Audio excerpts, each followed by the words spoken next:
Hello everyone.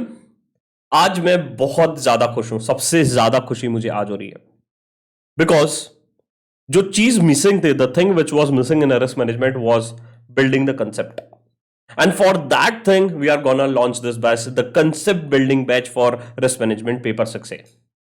Okay, sir, what is this batch all about? Sir, what is the duration of this batch? How I am supposed to get this batch? Who should do this batch? Sir, I am May 21 student. Should I watch this batch or not? इन सभी questions के पहले मैं answer दे देता हूं, then will move to the batch कि क्या हम कवर करने वाले हैं, कैसे कवर करने वाले हैं, क्या डिटेल में कवर करने वाले हैं, ये सब चीजों के बारे में मैं आपको बताऊंगा. ओके, बट ये बैच में एकदम ही हम फटाफट कवर करने वाले हैं. No time waste, only the focus is on the concept. First thing. Second thing, the idea is to make sure that the student is aware about the things, where the things are. The idea is to link each and every chapter. जो हमारे total 9 chapters दिए गए हैं book में risk management के, उन सभी chapter को भाई एक साथ लिंक कर दे और सर मजा आ जाए. आय हाय हाय, तब हमको सर रिस्क मैनेजमेंट पढ़ने का मजा आएगा. Second thing. Third thing, the idea is to ensure that जो पेपर अभी नवंबर 20 का आया था, उस लेवल का पेपर अगर फिर से आ गया तो I am able to mitigate that risk. Sir क्या बोल रहे हो सर, मिटिगेशन की बात कर रहे हो? हाँ भाई, मिटिगेशन की बात कर रहा हूं. जनवरी 20 से अच्छा कोई नहीं जानता कि what is a risk management and how you are suppose to link it. मैं अभी जब आऊंगा तो मैं डिटेल में बताऊंगा कि तुम तो भाई बेस्ट रिस्क मैनेजर हो और तुम सबसे ताबड़तोब परफॉर्म कर सकते हो. How you can do that, I will tell you. Sir, what is the duration of this batch? This batch will be approximately 8 to 10 hours. अभी recording start है. This is the first lecture, so you'll be I'll be also come to know कि at the end कितना होगा, but target is 8 to 10 hours में complete हो जाएगा. Okay. What I'm supposed to get with this batch? You're supposed to get 3-4 things. The first is you'll get a video lectures जहाँ पे ये पूरे आपको एक्सप्लेनेशन किया जाएगा, पूरे कंसेप्ट एक्सप्लेन किए जाएंगे जो हमें इंपॉर्टेंट है, जो कंसेप्ट इंस्टीट्यूट की बुक में नहीं है, which we are supposed to cover additionally. How we have linked the chapter, each and every chapter, है ना. जो 9 चैप्टर्स है सर, मैंने आज तक कभी इन चैप्टर्स को लिंक करके नहीं पढ़ा. मुझे समझ में ही नहीं आया कि ये चैप्टर्स रिलेटेड कैसे हैं. ये चैप्टर्स रिलेटेड कैसे हैं, मेरे को आज तक समझ में नहीं आया. वो हम लिंक करेंगे. और ये जो नोट्स बनाए गए ना, बहुत ही तगड़ा लेवल पे नोट्स बनाए गए हैं. ये नोट्स देखने के बाद तुमको लगेगा यार ये चीज मुझे चाहिए थी यार, ये चीज अगर मुझे पहले मिल जाती ना तो सर मजा आ जाता. ये चीज मुझे अगर मिल जाती ना तो मैं भाई सर, बहुत ही बढ़िया से हमने इस नोट्स को बनाया. मैं ट्रस्ट मी, बहुत मेहनत लगी है इस नोट्स को बनाने के लिए. ओके, सो ये सब चीजें हैं. Now next thing is, sir I am May 21 students, should I watch this batch? See, May 21 के लिए I have already announce that will have a detailed batch, will have a detailed discussion batch. But if you want to start early, यार मुझे detail discussion batch नहीं करना है and I want to do self study. ठीक है यार, student self study करते हैं, we should promote it, teachers should promote it. कोई प्रमोट नहीं करता, मैं करता हूं. तुम्हें अगर सेल्फ स्टडी करना है तो तुम 2 चीजें करो. नंबर 1, यूट्यूब पे जो लेक्चर्स है वो जाके देख लो. नंबर 2, तुम एक कंसेप्ट बिल्डिंग बैच ले लो. ठीक है, तो कंसेप्ट तुम्हारे बिल्डअप हो जाएंगे, यूट्यूब से तुमको चीजें पता पड़ जाएगी. एंड थर्ड थिंग, जो मेरे रिस्क मैनेजमेंट की बुक है, कंप्लीट गाइडेंस बुक, वो तुम खरीद लो. Okay, so these things will help you to do self study. But for the students who are waiting for May 21, those who want to cover the risk management in detail, एकदम ही ताबड़तोब, उस batch का भी नाम रखा है risk है तो इश्क है, वो बैच है. सर उसका रीजन क्या है, नाम क्यों रखा है, वो बताऊंगा बढ़िया से जब बैच पढ़ेंगे. बट अभी I am gonna tell what are we going to cover in concept building batch. Okay, the concept building batch is divided into 5 parts. Okay, the concept building batch is divided into 5 parts. The first part is linking of all the 9 chapters. Sir हमने पूरे जो भी 9 chapters है उनको सबको एक जगह लाके लिंक कर दिया, जिसको मैंने कहा है part A, which is called as part A. Okay, तो पार्ट ए में we have tried to link every chapter. मजा आएगा, बहुत ही बढ़िया लेवल पे लिंक किया. आज का जो लेक्चर है ना, उसमें हम लिंक करेंगे और तुमको लगेगा यार नहीं यार ये चीज है, मजा आ गया भाई. ये चीज पहले पता होती ना सर, तो मेरा रिस्क मैनेजमेंट को देखने का पर्सपेक्टिव ही चेंज हो जाता. सेकंड जो है हमने कवर किया है chapter wise concept building. Sir chapter wise concept building मतलब क्या? फॉर एग्जाम्पल देता हूं. In chapter number 1, ICA has not covered all the type of risk. हमने वो एडिशनली मटेरियल डाल दिया. ओके, और तो और जो चैप्टर में जो कंसेप्ट है वो डिटेल में होना चाहिए, उसको वी हैव एडेड एडिशनली, है ना. फॉर एग्जांपल अगर मैं बोलता हूं कि कोई रिस्क के बारे में दिया है, बट उसको यार डिटेल में नहीं बोला इंस्टीट्यूट में, बट मुझे लगता है वो आएगा, उसको हमने और डिटेल में उसके नोट्स बना के डाल दिए, ओके। तो वो उसको हम कंसेप्चुअली, और उसमें क्या और एडिशन होना चाहिए, एड ऑन होना चाहिए, वो हमने कवर किया है उसमें, which is very very important. Third thing, की points, important learning and concept building thoughts. जैसे if you are aware in my Telegram channel, अगर तुमने टेलीग्राम चैनल ज्वाइन नहीं किया, please please please join the Telegram channel, because वहां पे एकदम ही important discussion होता है, कोई भी फालतू डिस्कशन नहीं होता है। Everything which we are discussing on a Telegram is very very important, okay. So जो, अगर आपने देखा होगा कि जो मैं कॉन्सेप्ट बिल्डिंग थॉट्स डालता हूं, है ना, तो काफी सारे ऐसे concept building thoughts I have collated at one place, okay. Many of the concept building thoughts I have collated at one place, और वो हम डिस्कस करेंगे। भाई अगर पेपर आया तो कैसे लिखना, सर उस कॉन्सेप्ट को मैं कैसे रिलेट करूंगा, तो वो सब चीजें हम देखेंगे पार्ट नंबर 4 में। प्लस उसके साथ साथ risk based internal audit. Sir risk based internal audit कैसे इंपॉर्टेंट है, nowadays risk based internal audit is gaining very much importance, so how that is related to entire subject and how we are gonna do that, है ना, तो वो भी हम cover करेंगे। Part D, very very important. Sir ये चीज बहुत इंपॉर्टेंट है, हाथ जोड़ के विनती रहेगी, और इसमें मैं तुम्हारा एनालिसिस देखूंगा, हर एक स्टूडेंट का मुझे बिहेवियर देखना है इसमें। This is a full subject test on risk management. Sir paper ICI के लेवल का रहेगा। आईसीआई ने जिस प्रकार का पेपर बनाया था नवंबर में, उस लेवल का पेपर मैंने सेट कर दिया। एक और बहुत ही बढ़िया पेपर सेट किया है। तुम जब सॉल्व करोगे ना, तुमको लगेगा नहीं यार, मेरा कॉन्फिडेंस बढ़ गया है, number 1। And number 2, now I am ready to face any type of paper. ये कॉन्फिडेंस तुमको आ जाएगा जब ये फुल सब्जेक्ट टेस्ट तुम सॉल्व करोगे, ओके। बट इसमें what we are gonna do is, will give you question paper, okay. मैं आपको एक क्वेश्चन पेपर दूंगा, where you gonna solve the question paper, okay. उस पे I give you an explanation video कि how you are suppose to solve it, what are the things you should look at, how you should approach the question. आपको अगर tricky question आया तो कैसे approach करना था, ओके। इसमें मैं पेपर चेक करके नहीं दे पाऊंगा, बिकॉज टाइम कंस्ट्रेंट बहुत कम है, मतलब time is very less for me also, है ना, and I want to record the me batch also, so इसलिए मैं पेपर चेक नहीं कर पाऊंगा। बट पेपर तुम खुद सॉल्व करोगे, paper you are suppose to solve it. Plus उसके बाद once you have solve the paper, you can watch the video where you went wrong, how to solve the paper, how to improve it. Sir, if अगर paper tough आता है तो मैं कैसे उसमें बढ़िया से स्कोर कर सकता हूँ, ओके। तो ये चीज उसके साथ रहेगी। और एक और चीज मैं करूंगा इसमें, मैं आंसर की रिलीज नहीं करूंगा, आंसर की थोड़ा लेट रिलीज करूंगा, so that everyone is gonna solve the paper. भाई इंटेंशन क्या है, इंटेंशन यही है कि सबको पास कराओ, इंटेंशन ये है कि सब पास हो जाए, ओके। सर मैंने मान लो कि आपके लेक्चर्स नहीं देखे हैं, सर मैंने कहीं और से लेक्चर्स देखे, is this batch gonna help me? Yes, this batch is definitely gonna help you, because यहां पे ऐसी कोई नई चीज नहीं बता रहा हूं मैं तुमको चैप्टर्स को लिंक कर रहा हूं। Sir what all criteria, what all basic things I need before I watch this batch? You need only one or two things. That is, first thing is कि you should have read the module at least once कम से कम तुमने एक बार पढ़ी होनी चाहिए। और number 2 is कि तुमको इन सब कॉन्सेप्ट्स के, है ना, इन सब कॉन्सेप्ट्स के मीनिंग पता होने चाहिए, बस इन सब कॉन्सेप्ट्स के मीनिंग पता होने चाहिए, and that is more than enough for me, ठीक है। इन सब कॉन्सेप्ट्स के मीनिंग पता होने चाहिए।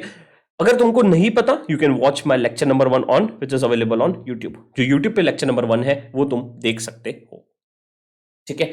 अब मैं बताता हूं sir, fifth thing which I am gonna give is advance level MCQ practice on mobile app, okay. Sir advance level MCQs will be posted on mobile application. Mobile application का नाम है CA Monk, okay. CA Monk करके application है, where you can go and download it. वहां पे आपको course मिल जाएगा, उस कोर्स को आप परचेस कर लो, है ना। आप जैसे ही कोर्स परचेस कर लोगे आपको वीडियोस मिल जाएंगे। इसका जो पीडीएफ है, ये जो पीडीएफ है वो आपको अवेलेबल हो जाएगा, प्लस उसके साथ साथ आपको एमसीक्यूज भी मिल जाएंगे, ओके।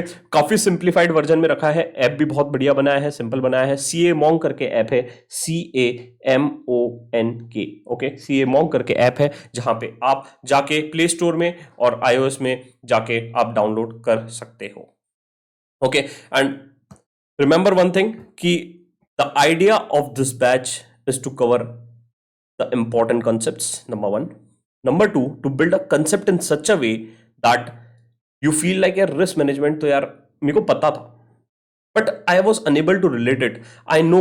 देखो अगर फॉर एग्जाम्पल मैं अगर नवंबर 20 का जो पेपर आया था उसकी अगर हर वो चीज तुमको पढ़ा देता तो पेपर तुम्हारे लिए इजी होता, राइट। तो अगर मान लो जनवरी 21 में पेपर में जो चीज आने वाली है, अगर मैं उसकी पूरी चीजें तुमको पढ़ा दूं तो वो पेपर तुम्हारे लिए इजी हो जाएगा, करेक्ट। मुझे ये नहीं पता जनवरी में क्या पूछेगा, बट मुझे ये जरूर पता है कि वो कंसेप्ट पे फोकस बहुत ज्यादा करेगा, and that you also know it and I also know it. Okay. And one of the very good thing which I came to know about the paper of November 20 is कि जो students paper देके बाहर निकले ना, जो students paper देके बाहर निकले, तो if I ask any of the student कि व्हाट इज योर रिव्यू, तो बोले सर इंडेक्स और जो हम अभी तक फोकस कर रहे थे ना, इंडेक्स और जो हमारे शीट्स रहते हैं जहां पे हम ढूंढेंगे, अल्फाबेटिकल शीट जो मैंने दिया था उस पे, that didn't help much. The concept was the one which I was referring to. Okay. The faster I realize it, the better it is for me. The faster you realize it, the better it is for you. Okay. So this thing you are supposed to remember. Now, इस batch में time pass कुछ भी नहीं होगा, but examples में बहुत ज्यादा दूंगा, है ना. रियल लाइफ एग्जाम्पल्स में तुम्हें बहुत सारे दूंगा, so that you are also aware of कि यार ऐसे ऐसे करना है. This all things is I need to focus on. तो एग्जाम्पल्स में बहुत सारे दूंगा, बिकॉज एग्जाम्पल से तुमको रिटेन होता है, and number 2 you are able to relate the concept very very fast. Okay. तो एग्जाम्पल्स काफी सारे रहेंगे और बढ़िया रहेगा, मजा आएगा. बैच स्टार्ट करते हैं. अगर ये वीडियो मजा आ जाएगा तुमको, मैं बता रहा हूँ आज का जो लेक्चर है ना, ये रिकॉर्ड करने के लिए मेरे को इतनी ज्यादा एक्साइटमेंट थी यार, नहीं यार आज रिकॉर्ड करना है, आज रिकॉर्ड करना है, बट फाइनली आज मैं रिकॉर्ड कर रहा हूँ और बहुत मजा आएगा. ध्यान से सुनना, एक एक चीज रिलेट करेंगे. मैं कुछ भी डिस्कस कर रहा हूं, हर वो चीज कॉन्सेप्ट से रिलेट होगी. ठीक है. मैं कुछ भी डिस्कस कर रहा हूं, everything is gonna relating with a concept. Okay. तो ऐसे कोई भी फालतू की बात नहीं होगी, सब बढ़िया से होगा, फटाफट होगा और चीजें रिलेट होगी. वेरी इंपॉर्टेंट थिंग, अगर तुम लोग 80+ ला लेते हो, मेरा सपना पूरा करते हो, तुमको इस बैच का 100% रिफंड मिल जाएगा, जो मैंने बुक में भी बोला था. अगर बुक है ना, तो अगर जिन्होंने बुक भी ली है ना, जिन्होंने बुक भी ली है, तो उनको भी 100% रिफंड बुक प्लस इस लेक्चर्स का मिल जाएगा. ओके. ये मेरी गारंटी है तुम्हारे लिए. Okay. What I want you from you is कि I want you to watch this lectures very seriously. First thing. Second thing is I want you to read this notes very very carefully. एकदम ही ध्यान से पढ़ना है, कुछ भी फालतू का नहीं इंक्लूड किया है, हर वो चीज सीक्वेंस में लिखी हुई है, और ये इंश्योर किया गया है कि यार तुमको अगर एग्जाम में पेपर अगर टफ आएगा तो इसमें से कुछ ना कुछ आ जाए, है ना. मतलब रिलेशन, जो कोरिलेशन किया गया है चैप्टर वाइज, और हमने जो कंसेप्ट बिल्डिंग किया है बहुत बढ़िया लेवल पे किया है. जो लेक्चर नहीं भी खरीद रहे हैं यार भाई, ये नोट्स पढ़ के चले जाओ, एटलीस्ट ये नोट्स देख लो प्लीज प्लीज प्लीज, है ना. The idea is to make every student pass, है ना. अगर मेरे को कमाना होता तो मैं बैच बहुत ज्यादा महंगे में बेचता, बट बहुत ही नॉमिनल कॉस्ट में रखा है बैच, सो दैट हर वो स्टूडेंट खरीद पाए. ओके. सो स्टार्ट करते हैं हमारा बैच पार्ट ए से, linking of all the 9 chapters. ठीक है. What is the basic thing which is required before you watch this lectures? At least you have read the ICAI module once. At least you have read the ICAI module once, है ना. तभी आप इस lecture को देखो, नहीं तो फिर नहीं समझ में आएगा. सेकंड थिंग, इसमें मैंने काफी सारे कोरिलेशंस किए हैं. सर किस चीज के? मैंने इंस्टीट्यूट के पेज नंबर्स लिखे हुए हैं, है ना. जैसे मैंने मॉड्यूल के पेज नंबर रिलेट किए हैं बहुत जगह पे, तो वो तुम्हारे को मॉड्यूल पढ़ी हुई होगी तो ही तुम्हारे को काम आएगा, बहुत काम आएगा, है ना. जैसे कि for example I give you, जैसे मैंने लिंकिंग किया है यहाँ पे. ओके. तो ये सब मैं बहुत ज्यादा लिंकिंग किया हुआ है, सो दैट एटलीस्ट तो बाजू में ऐसे मॉड्यूल लेके बैठो, आईसीआई का मॉड्यूल लेके बैठो, and this is really gonna help you out. ठीक है. स्टार्ट करते हैं, फालतू का ज्ञानबाजी अब बंद करते हैं और आ जाते हैं हमारे कॉन्सेप्ट पे. सबसे पहला देखो क्या बोलता हूं, स्टार्ट किया जाए. सर रिस्क मैनेजमेंट आपने बोला था कि भाई जनवरी वाले स्टूडेंट्स के अच्छा कोई नहीं जानता, ऐसा क्यों बोल दिया सर जनवरी वालों को? क्या दुश्मनी है जनवरी वालों से? भाई दुश्मनी नहीं है, सच्चाई है, सच्चाई, है ना. जो चीज बोल रहा हूं ध्यान से समझना, everything is gonna relate with the risk management, और हर वो चीज कॉन्सेप्ट बिल्ड करेगी. फालतू का ज्ञान नहीं दे रहा हूं. सर ऐसा क्या है जनवरी वालों में जो आपने बोला कि रिस्क मैनेजमेंट इनसे अच्छा कोई नहीं जानता? सर ठीक है सर समझाओ मेरे को. देखो क्या होता है, तुम्हारे पेपर टफ आए, तुम्हारा पेपर कोई टफ आया मान लो, और उस वजह से तुमने ऑप्ट आउट किया होगा. करेक्ट. तुम्हारा पेपर टफ आया, उस वजह से तुमने ऑप्ट आउट किया होगा. सर मतलब ही आपने ऑप्ट आउट जो आपने ऑप्ट आउट किया वो क्यों किया भाई? क्योंकि आपको डर था, क्योंकि आपको अनसर्टिनिटी थी. यार मैं पास होऊंगा या नहीं होऊंगा, यार मैं पास होऊंगा या नहीं होऊंगा, और उस रिस्क को आप मिटिगेट करना चाहते थे, और आप मिटिगेशन के लिए आपने क्या किया, चल यार मैं ऑप्ट आउट कर लेता हूं और मैं जनवरी में पेपर दे दूंगा. मैं यार जनवरी में पेपर दे दूंगा सर, आपने मिटिगेशन टेक्निक यूज किया, आपने बोला कि यार मेको ऑप्ट आउट करना है और मैं जनवरी में एग्जाम दूंगा, करेक्ट। तो यहां पे आपने क्या कर दिया, रिस्क को मैनेज किया, ठीक है। ध्यान सुनो, आपने रिस्क को तो मैनेज कर लिया सर, बट आपने जब इस रिस्क को मैनेज किया तब आपने एक और चीज सोची क्या, every risk management comes with another risk. ध्यान से सुनो, every risk management comes with another risk. Sir ये क्या बोल रहे हो, मतलब कि अगर आपने कोई एक रिस्क को मैनेज किया, उसके साथ एक दूसरा रिस्क भी अराइज हो जाता है। भाई ऐसे कैसे अराइज हो गया सर, मजाक कर रहे हो क्या? नहीं भाई मजाक नहीं कर रहे हो, सीरियसली बोल रहा हूं। फॉर एग्जाम्पल सर, आपने ऑप्ट आउट तो कर लिया, बट यहां पे आपको रिस्क क्या हो गया, यहां पे रिस्क हो गया कि यार आपको रिजल्ट लेट आएगा, ओके। तब तक कि जो नवंबर में जिन्होंने एग्जाम दे दिया उनका रिजल्ट आ गया होगा, करेक्ट। तो उनका रिजल्ट आ गया होगा, मतलब ही वो लोग जॉब हंटिंग स्टार्ट कर लेंगे, करेक्ट। तो सर आपकी जॉब लगने की प्रोबेबिलिटी थोड़ी सी कम हो जाएगी, बिकॉज वो वैकेंसीज वो लोग ने फिल कर दिया, करेक्ट ना। तो रिस्क तो तुम्हारा बढ़ गया, रिस्क तो तुम्हारा बढ़ गया सर, मतलब कि एक रिस्क को मिटिगेट करने के लिए मैंने दूसरा रिस्क पैदा कर दिया, ओके। अब मेरे लिए कौन सा रिस्क ज्यादा इंपॉर्टेंट था वो मेरे को एनालाइज करना था जब मैंने ऑप्ट आउट किया था। मेरे लिए कौन सा रिस्क ज्यादा इंपॉर्टेंट था वो मेरे को एनालाइज करना था जब मैं मिटिगेशन की टेक्निक बना रहा था, करेक्ट। तो ये बहुत इंपॉर्टेंट हो जाता है कंपनीज के लिए भी, जब वो मिटिगेशन टेक्निक्स बना रही है तो भाई देख ले कि कौन सा रिस्क उसके लिए ज्यादा इंपॉर्टेंट है और कौन सा रिस्क वो मिटिगेट करना चाहते हैं, ओके। समझ में आया? अभी देखो, तुम जो हो ना, तुम बहुत बढ़िया रिस्क मैनेजर हो, टू बी ऑनेस्ट। हर व्यक्ति बहुत बढ़िया रिस्क मैनेजर है। सर कैसे कैसे बताओ सर, रिस्क मैनेजर कैसे हैं बताओ। एग्जांपल देता हूं, काल्पनिक एग्जांपल है, मेरे से रिलेटेड है, अपने आप से रिलेट कर रहा हूं, so that you will be able to understand in very better manner. So सारी बातें काल्पनिक है, okay. Sir for example, example दे रहा हूं, मेरे को जाना था डेट पे, ठीक है, ये मैं हूं, मेरे को डेट पे जाना था, ठीक है। अब मेरे को डेट पे जाना था, तो मेरे बैंक अकाउंट में मैंने देखा कि यार मेरे बैंक अकाउंट में मात्र 10,000 रुपए है। कितने रुपए? 10,000 रुपए। 10,000 bucks is only in my bank account. अब मेरे को जाना था डेट पे, बट मेरे बैंक अकाउंट में कितने थे? 10,000 रुपए। मैंने मेरी गर्लफ्रेंड से पूछा कि भाई तेरे को कौन से रेस्टोरेंट में जाना है, कहाँ जाना है बताओ। वो बोली भाई 5 स्टार में जाना है ना। वो बोली 5 स्टार में जाना है, ओके। मैंने बोला यार 5 स्टार में ले जाऊंगा, 2 जन का खाना मोटा मोटी, मान लो फॉर एग्जांपल 6,000 पर पर्सन, सो 2 पर्सन का हो जाएगा 12K। ओ भाई साहब 12,000 रुपए, बट मेरे अकाउंट में कितने हैं? 10,000। मेरे अकाउंट में कितने हैं? 10,000 रुपए, ठीक है?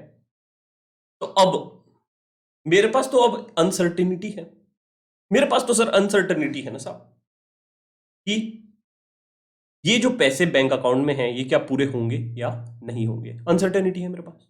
अब इसको भाई, अब बंदी को तो डेट पे ले जाना है ना, डेट पे तो ले जाना है कि नहीं? हाँ ले जाना है ना भाई। अब डेट पे ले जाना है, बट उसके लिए मुझे कुछ मिटिगेटिंग मेजर्स तो ढूंढने पड़ेंगे। सर मेरे पास क्या मिटिगेटिंग मेजर्स है? या तो मैं अवॉइड करूं, या तो मैं, कौन सा, देखो 4 मिटिगेटिंग मेजर्स थे, या तो मैं उसे रिड्यूस करूं, या तो मैं शेयर करूं, या तो रिटेन करूं। सर अवॉइड करूं मतलब क्या? भाई मैं डेट पे नहीं जाऊंगा, मैं डेट पे नहीं जाऊंगा, मुझे नहीं जाना भाई। मैं बोल दिया यार नहीं यार, अभी मंथ एंड चल रहा है, समझो यार कड़की चल रही है, ठीक है, तो मैं क्या करूंगा? अवॉइड कर दूंगा। सेकंड होगा कि मैं उस रिस्क को रिड्यूस कर सकता हूं। सर कैसे रिड्यूस कर सकता हूं? एग्जांपल दे रहा हूं इसमें, जैसे मैं बोलूंगा यार आई हैव 10,000 bucks, सो आप ऊपर का दे देना भाई, मतलब बहुत बेइज्जती वाली बात है, बट ठीक है, एग्जांपल है। मैं फिर रियल लाइफ से रिलेट करूंगा, so that you will be able to link in much much much better manner, okay. या तो मैं सबसे पहले क्या कर दिया, उसको अवॉइड कर दिया, ठीक है। सेकंड इज, मैंने उसको बोला कि भाई तू थोड़ा सा रिस्क बियर कर ले, मतलब तू थोड़ा सा पैसा दे दे, ओके। तीसरा मैंने क्या कर दिया, उसे रिड्यूस कर दिया, सॉरी रिड्यूस इधर हो गया, रिटेन, रिटेन कर लिया। रिटेन कर लिया मतलब क्या, कि भाई साहब, समझो भाई साहब, दोस्त भाई, भाई दोस्त से 2,000 रुपए ले लेता हूँ, है ना। तो मेरे को क्या भाई, अब रिटेन करना है, अब लेके तो जाना है भाई, इज्जत प्यारी है ना, तो रिटेन कर लिया, ठीक है। अवॉइड, रिड्यूस, रिटेन और शेयर, है ना। तो ये 4 चीज है, अवॉइड हो गया, रिटेन हो गया, रिड्यूस हो गया और शेयर हो गया, ओके। तो शेयर में मैंने पहले शेयर का एग्जांपल दे दिया था, तो उसको बुलाया तू शेयर दे दे, रिड्यूस में मैंने बोला कि भाई, हाँ, रिड्यूस के लिए एग्जांपल क्या हो सकता है कि मैंने बोला यार चल यार दूसरे होटल में जाते हैं, रिडक्शन की टेक्निक हो गई। रिडक्शन की टेक्निक हो गई ना, तुम बर्थडे पार्टी में अगर दोस्त को ले जाते हो, है ना, तो कभी कभी क्या होता है, वो बोलता है नहीं यार मेरे पास पैसे नहीं है, तो तुम बोलते हैं चल यार दूसरे होटल पे चले जाएंगे, चलो यार डोमिनोज में चलते हैं। ओके, तो what you do is you reduce, है ना, you reduce what, you reduce your risk. तो रियल लाइफ में भी तुम करते हो, but you are not able to relate it, है ना, you are not able to relate it. Okay, ये हमने अब रियल लाइफ से रिलेट किया। सेम हमने जो ऑप्ट आउट का मैंने तुमको बताया था कि हमने कैसे उसे रिड्यूस किया है। ओके, एक और एग्जांपल देता हूं ताकि और क्लियरिटी हो सब्जेक्ट पे, ताकि फिर मैं एकदम से रियल लाइफ एग्जांपल्स दूंगा। This is just a basic to start with. Next is जो हमारा होता है लाइक्लीहुड और कॉन्सिक्वेंस स्केल से रिगार्डिंग एग्जांपल देता हूं सेम चीज पे। जैसे कि मैंने बोला था ऑप्ट आउट स्टूडेंट, है ना, ऑप्ट आउट स्टूडेंट, सॉरी, है ना जी, मान लो एक स्टूडेंट है जिसने ऑप्ट आउट करके बैठा हुआ है। ठीक है, ये स्टूडेंट है जिसने ऑप्ट आउट करके बैठा हुआ है। अब उसको डर है साहब, उसको डर है कि रिस्क मैनेजमेंट का पेपर टफ आएगा, रिस्क मैनेजमेंट का पेपर टफ आएगा। भाई जेन्युइन डर है। तो अब दो चीजें रहती है, हमने हमेशा रिस्क मैनेजमेंट में देखा है दो चीजें रहती है सर। एक बोलते थे अब लाइक्लीहुड और एक बोलते थे सर कॉन्सिक्वेंस। सर ये बहुत सुना है, आपके लेक्चर नंबर 1 में भी सुना है और मैंने काफी जगह सुना है कि लाइक्लीहुड और consequence scale, likelihood and consequence scale. Sir but उसका रियल लाइफ में इंप्लीकेशन और कैसे होता है सर बताओ। देखो likelihood is number nothing but what chances, probability. Sir देखो probability of paper coming tough is not in your hand, but उसका कॉन्सिक्वेंस, उसका इंपैक्ट तुम्हारे हाथ में है। अगर तुमने मान लो कॉन्सेप्ट बिल्डिंग बैच किया तो तुमने उसका इंपैक्ट रिड्यूस कर दिया, बट लाइक्लीहुड स्केल तुम रिड्यूस कर पाओगे क्या?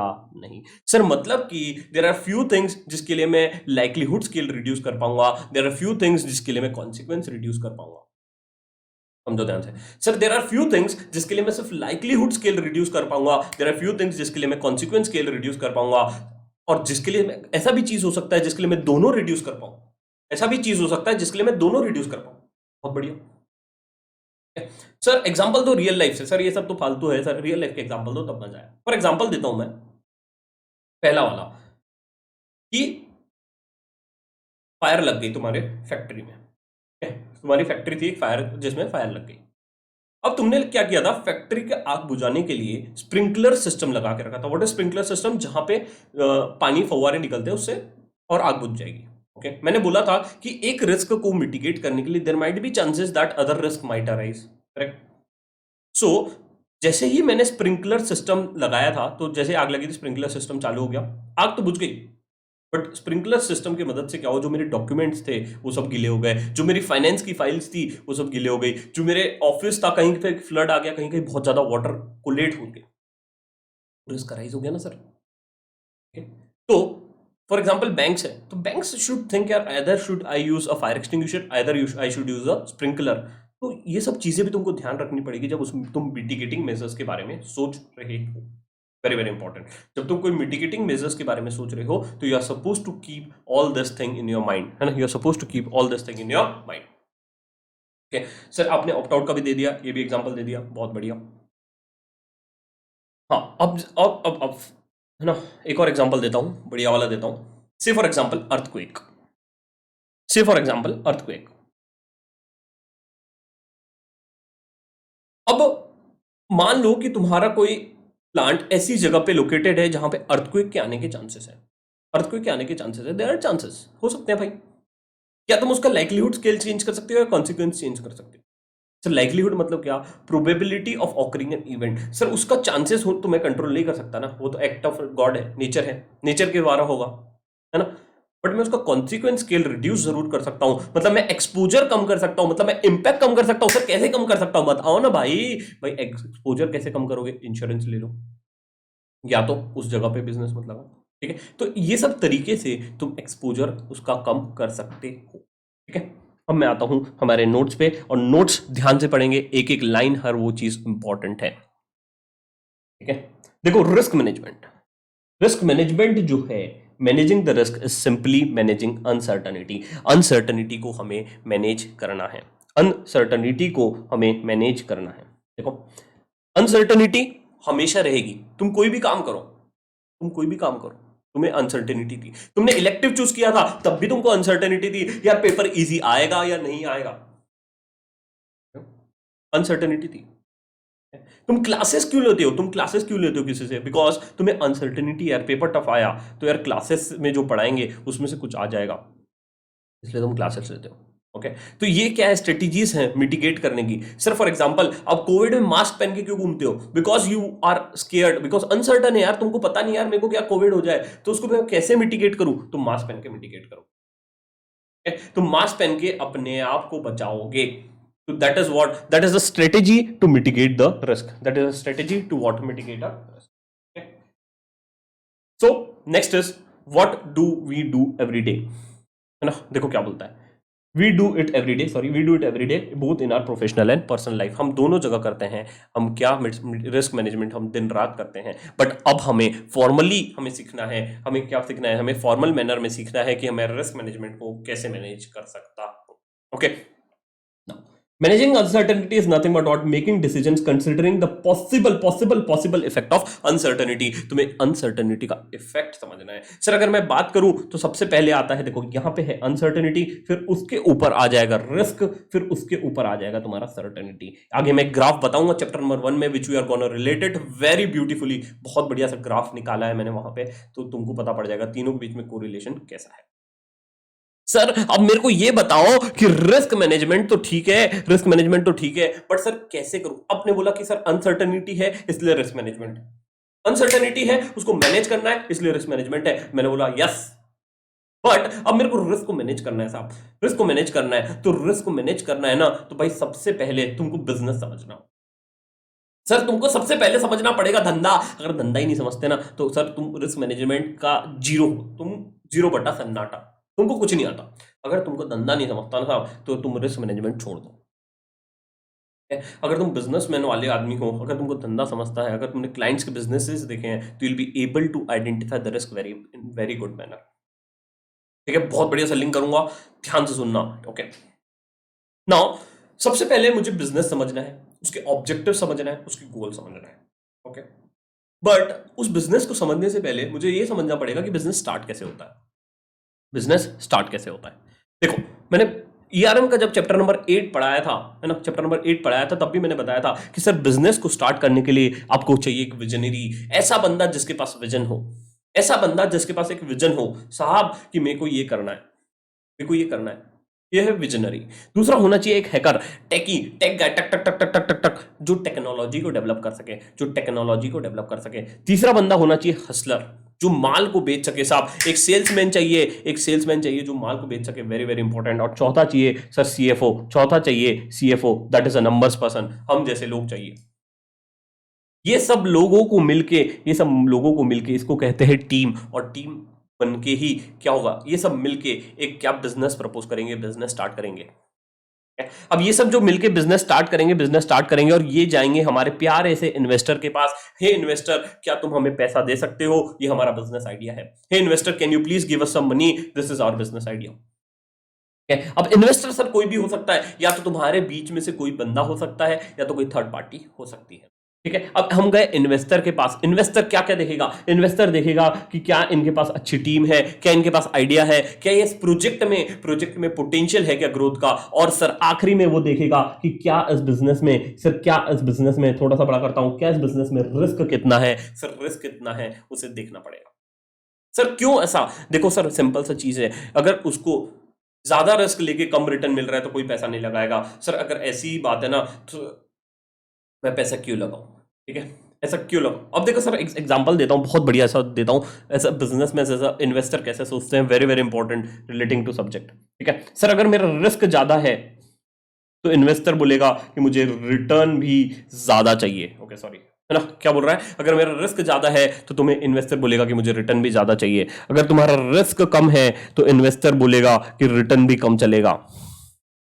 ठीक है, रिटर्न भी कम चलेगा सर। बट अगर मैं कोई ऐसा सिचुएशन क्रिएट कर दूं, अगर मैं कोई ऐसा सिचुएशन क्रिएट कर दूं जहां पे रिस्क कम है और रिटर्न ज्यादा है, तो सर मजा ही मजा आ जाएगा। हर व्यक्ति बोलेगा कि मेरे को इस बिजनेस में पैसा लगाना है, और इसीलिए तुम्हारा जन्म कर दिया गया, इसीलिए बोला कि भाई रिस्क मैनेजर आजा आजा आजा आजा। भाई तेरा जन्म इसीलिए हुआ है ताकि रिस्क को तू कम कर दे और रिटर्न को बढ़ा दे, और भाई ये देख के हर इन्वेस्टर पैसा लगा देगा। भाई अगर मैंने तुमको बोला कि भाई अगर रिस्क कम है और रिटर्न ज्यादा है, तुम पैसा लगाओगे नहीं लगाओगे? बिल्कुल लगाओगे। यही तो चीज करना है, और इसीलिए तुम्हारे जैसे रिस्क मैनेजर की थोड़ी सी इज्जत बढ़ जाती है साहब बाजार में, है ना। इसीलिए there is a need of a risk manager. समझ में आया रिस्क मैनेजमेंट की क्यों इतनी इज्जत है? Why banking are focusing on risk management. Banking का तो अलग रीजन है फोकस करने का, but this is the primary reason why every company want to focus specifically on risk management.